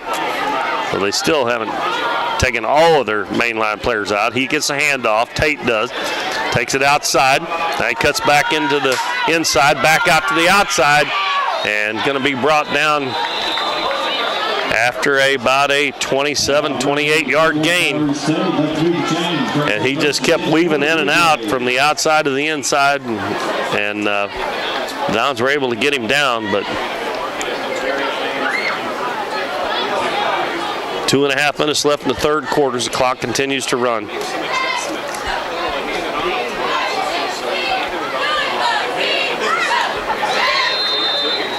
I think he finally brought Tate out. Got number, I'll have to get that number. I think it's 15, but we'll see. 25, excuse me. He gets the handoff, takes it outside left side all the way around the outside corner, and gets down, and they're going to tackle him just short of the goal line. And folks, I don't know what to say. They just cannot tackle these guys. They are so quick. That was Desarion Easton, and he took the handoff from Thompson, and they got it down to just outside the goal line, looking to make it 59-0.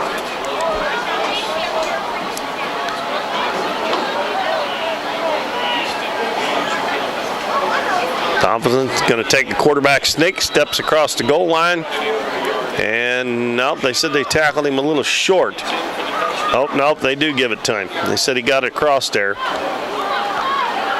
I knew he didn't have to go very far to get there. And the 2 officials on the side, neither the ones that are supposed to raise their hands for a touchdown if it's close to the goal line, neither one of them raised their hand.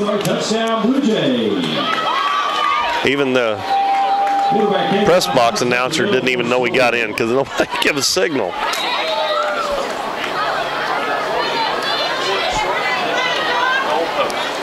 And Humphrey will try to add the extra point, make it 60-0 if he gets this one through there. Snap back, kick down is up and no good as it comes up a little short.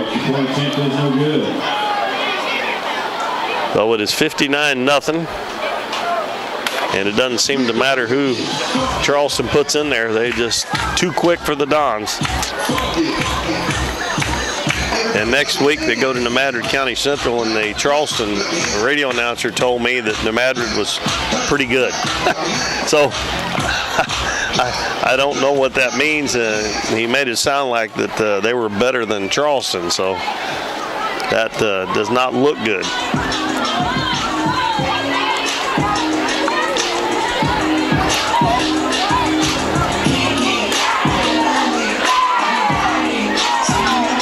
So 1:15 left in the third quarter.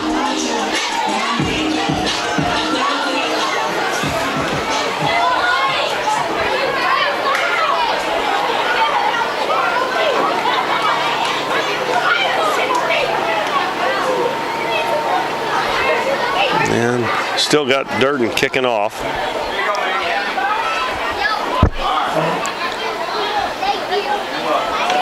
And it's going to be Balcom deep again. This one is high and deep. Going to be fielded by Cooper over on the right side, and he's going to get back to about the 21-yard line. Got it at about the 10, so about 11-yard gain. Runs it out to the Doniphan 25. We're going to take over first and 10.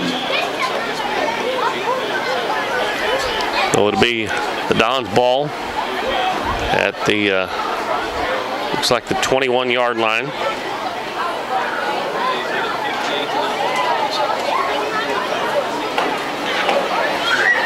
They're going to spot it. No, that's a little bigger, a little farther out than I thought. It looks like the 24-yard line. And the clock running with 25 seconds left in the third quarter. And I tell you what, folks, I cannot see who's in at quarterback. And it is Rigdon again, hands it off. Number 5, Max Torres. Max Torres is going to get it up to about the 27, 28-yard line, so about a 4-yard gain. They're going to spot it at the 28. And that's going to be the end of the third quarter. And Charleston leads the Dons 59-0. And when we come back, as I see a little lightning off in the distance, when we come back, the Dons will have it, and they will be, well, spot that at the 27 or 28. I can't tell, but it's going to be second and 6 or second and 7. And we will switch into the field. They put 12 minutes on the clock, and the clock will continue to run unless somebody scores or calls a timeout here the last quarter, as it did that quarter.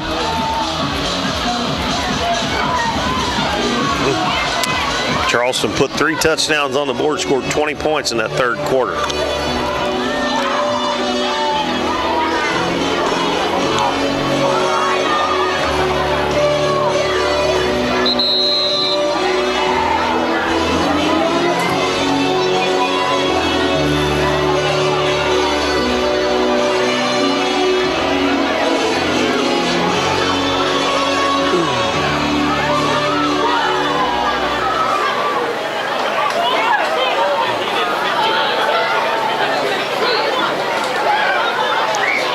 On this end of the field here, I can see just a little bit better. And it is Rigdon in at quarterback.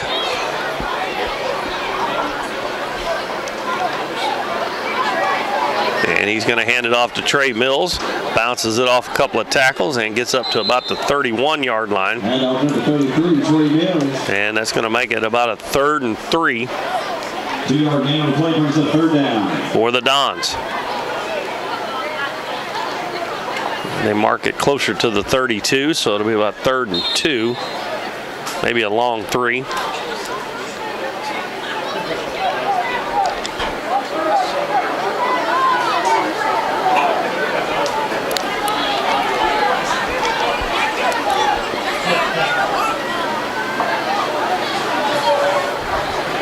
Rigdon's still at quarterback. He's going to take a quarterback sneak, and he's going to get up, and I believe he's going to get the first down. He gets it up about the 35. Official says it's a first down. Clock keeps running. We've already played a little over a minute here in the fourth quarter. That play's worked a few times tonight. I think maybe they might have run it a couple times. Too many down there back in the first half when they were down closest they got to the Charleston end zone.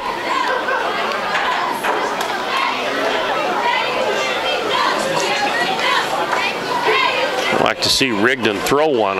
He kind of looks like he might be left-handed, but I haven't seen him throw yet.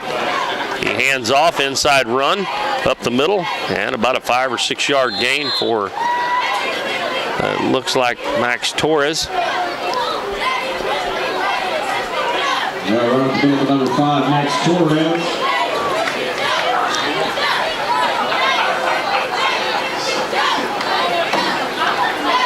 Second down. Brings up second down.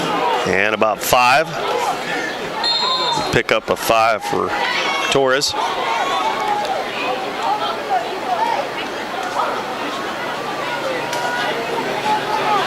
Rigdon hands it off, same play again. And this time is fumbled by Gavin Thompson, and it's going to be picked up by Charleston. We do have a flag thrown, but most likely that's going to be a penalty on the Dons, unless it might have been a face mask or a horse collar maybe. We'll see here. They call timeout to stop the clock with 9:27 to go. The referee comes over and talks with one of the other officials. And I'm not really sure what that call is. But it's against Charleston. So the Dons will keep the football. And Thompson had it stripped.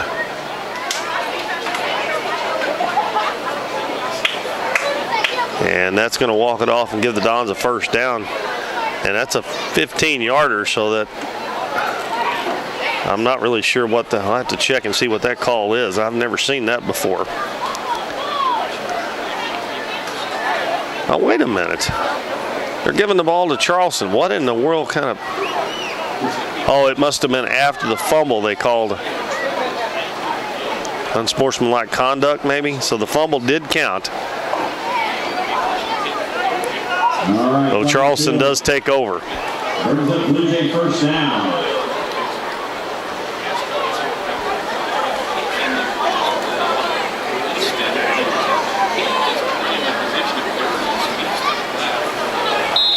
And I really don't know what happened there, but it was a 15-yard penalty after the fumble recovery by Charleston. And the ball dropped in the backfield, but he picks it up, and he's going to get some positive yardage out of it, still on his feet. And again, the Dons just can't, that first tackle, they cannot make it. Thompson is still in at quarterback, and the run was by Desarian Easton. He actually dropped the ball about 5 yards behind the line of scrimmage, but it bounced right back up to him, and he runs it for a first down. And the ball marked at the 46-yard line of the Dons.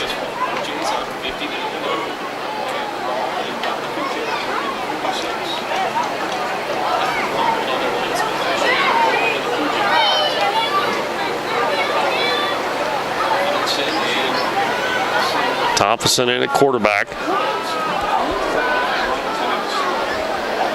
Easton behind him, the running back. And they hand it off to number 12, and they got another 47-yard touchdown. That is Zevin Kent. And again, nobody touched him. I mean, he come through there clean and took it all the way to the end zone. From 47 yards out, another long run, and that's one of the shortest of their long runs, and it's still 47-yarder. 65-0. They'll attempt another extra point.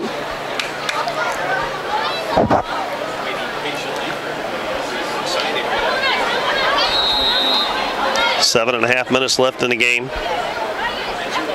And Charleston is really laying it on the Dons, and this extra point is up and good. And the extra point taken good by number 71, Eric Humphrey. Eric Humphrey knocks it through, makes it 66-0.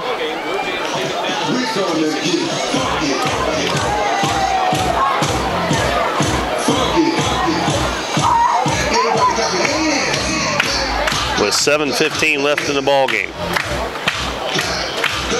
And the Dons have had, like I said, with Dalton here not with me, not able to keep the stats, but I know that's at least 4 turnovers, and that has really hurt the Dons in the first 3 games, especially last week and this week.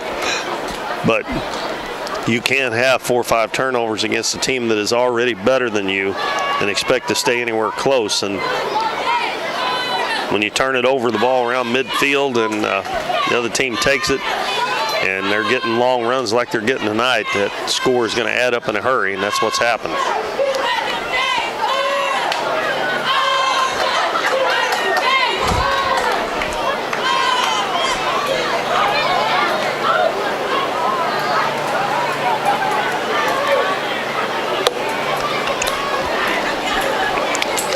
It looks like we're going to have a new kicker this time. Nope, we're not either. James Durden walks out there again to kick off again. Let's see, 10, 11. So he's kicked off 12 times and kicking off about 60. He's kicked about 700 yards of football tonight. That is unreal. Because he's kicked it almost to the end zone almost every time. And from where he's kicking, that's 60 yards. And he does it pretty close again. It's a little shorter. And the ball bounces by Balcom. He's going to have to pick it up at the 10-yard line, gets around the defense, runs up the left sideline, and gets pushed out there. Done a nice job to get a little bit of yardage back. Get the Dons up near the 30-yard line.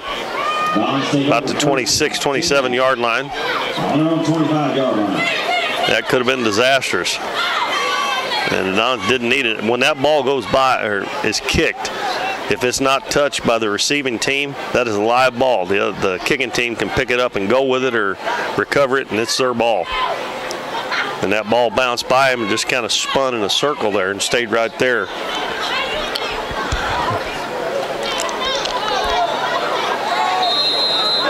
And Frankie Rigdon, I believe, still in the game at quarterback as he's getting a little playing time here in this second half at quarterback. Still like to see him throw it a time or two just to see what he can do. He's going to hand it off, inside handoff, and about a 5-yard gain, maybe 6.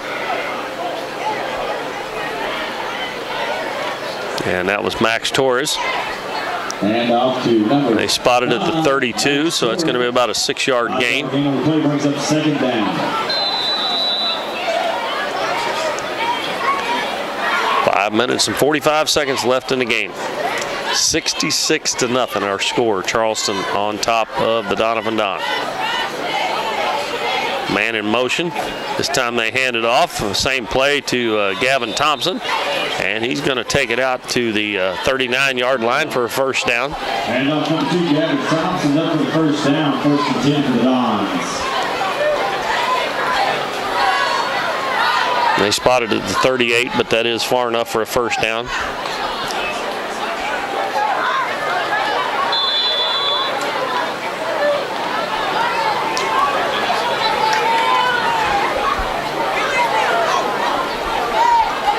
Two men in motion, and that's a penalty.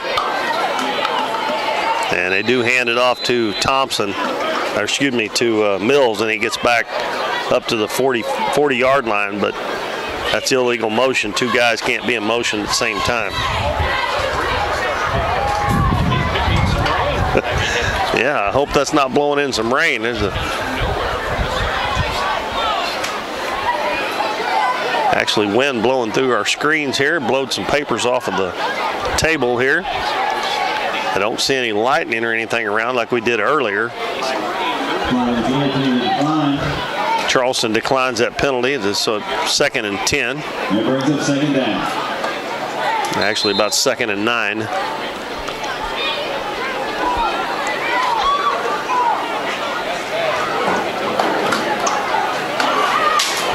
Handoff again, inside to Thompson, hit from behind, but he gains a couple of yards up to about the close to the 48. And that will bring up about a 3rd down and 6. Actually, 3rd down and 7. They only give him the 42-yard line. And the flags outside here are really blowing as the wind has really picked up here all of a sudden. And a quarterback sneak.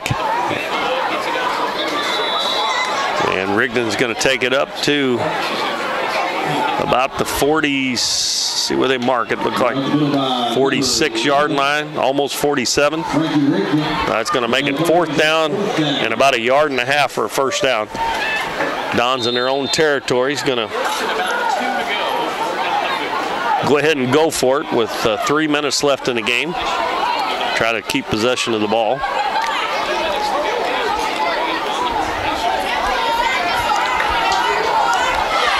They may run the same play again. We'll see.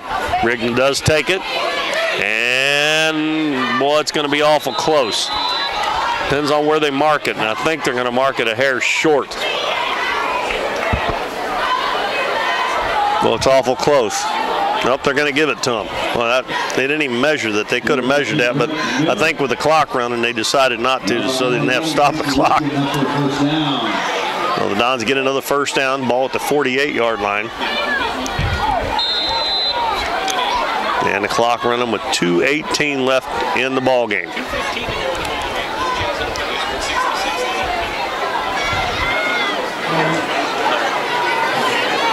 Handoff, Gavin Thompson. And he gets away from one tackler to the 40, 35, 30, down to the 20, and down. Oh, he gets tackled about the 3-yard line. And that was a big pickup that was probably more than the Dons have total yards in the whole game there. He took it from the 48 down to around the 5-yard line. They're going to plot him at the 5, so the Dons 5 yards away from getting on the board with 1:35 to go. And we're going to have a timeout called by the Dons as Coach Stout would like to get off that goose egg off the board. But a nice play there by Gavin Thompson as I think that play was designed to go inside, but he cut it outside. And he showed a little speed there. He had kind of outrun a couple of players, but they did bring him down at the 5-yard line. So the Dons 5 yards away from getting into the end zone for the first time tonight with 1:34 left in the ball game.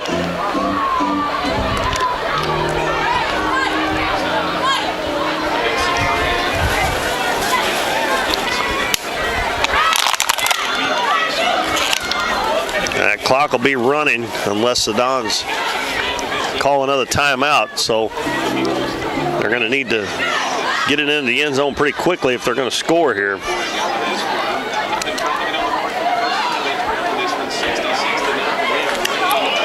Trying to get onto the board for the first time.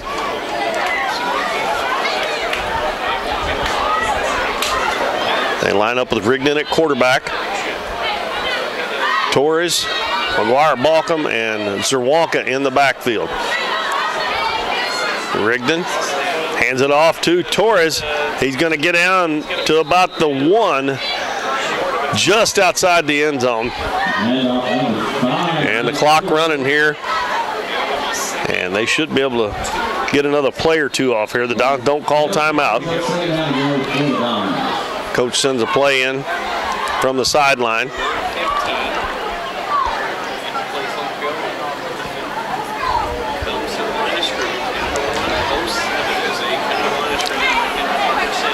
Rigdon, quarterback sneak, bounces off a tackle, and nope, they don't get in. Nope. It's 3rd down. Now the Dons are going to have to call another timeout if they've got one, or they're really going to have to hurry. Clock at 50 seconds. And clock running with 40 seconds. And they are going to call a timeout so they can try to get on the board. It's going to be 3rd and goal from the 1-yard line.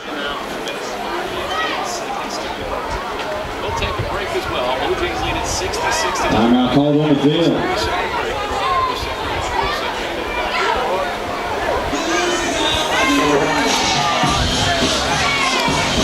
Oh, so the Dons have 2 plays, and they have 38.2 seconds left to get it in. I don't know if they have any more timeouts left or not, but they need to get it in on this play just to make sure.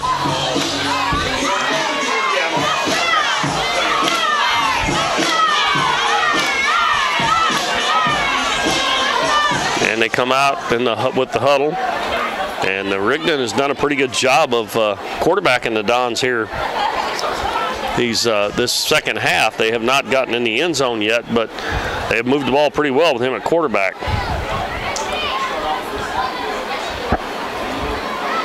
Balcom, Torres, and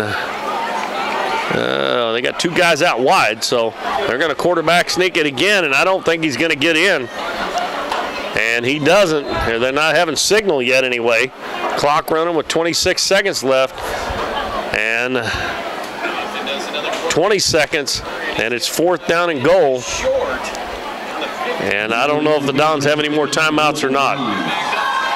They're going to use their last one. And the clock's still running with 8 seconds, and they finally get the timeout.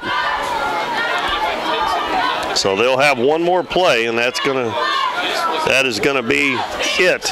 They'll either make it 66-6, or it'll end up 66-0.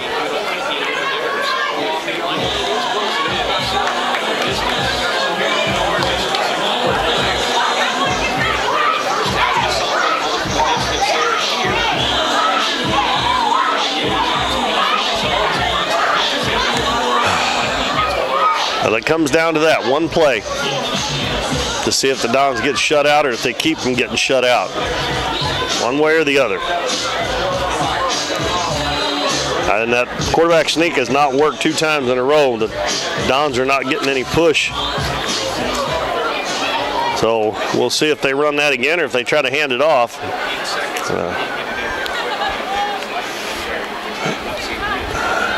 They're at the 1-yard line, maybe even inside it.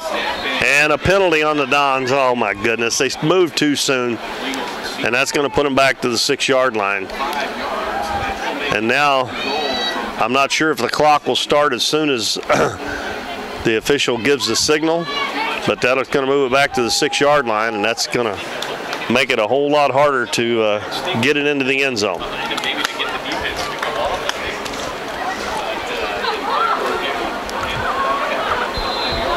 If it starts as soon as the official blows his whistle, they probably won't even get the play off. I'm not really sure on a penalty like that. They're probably going to let them run one play.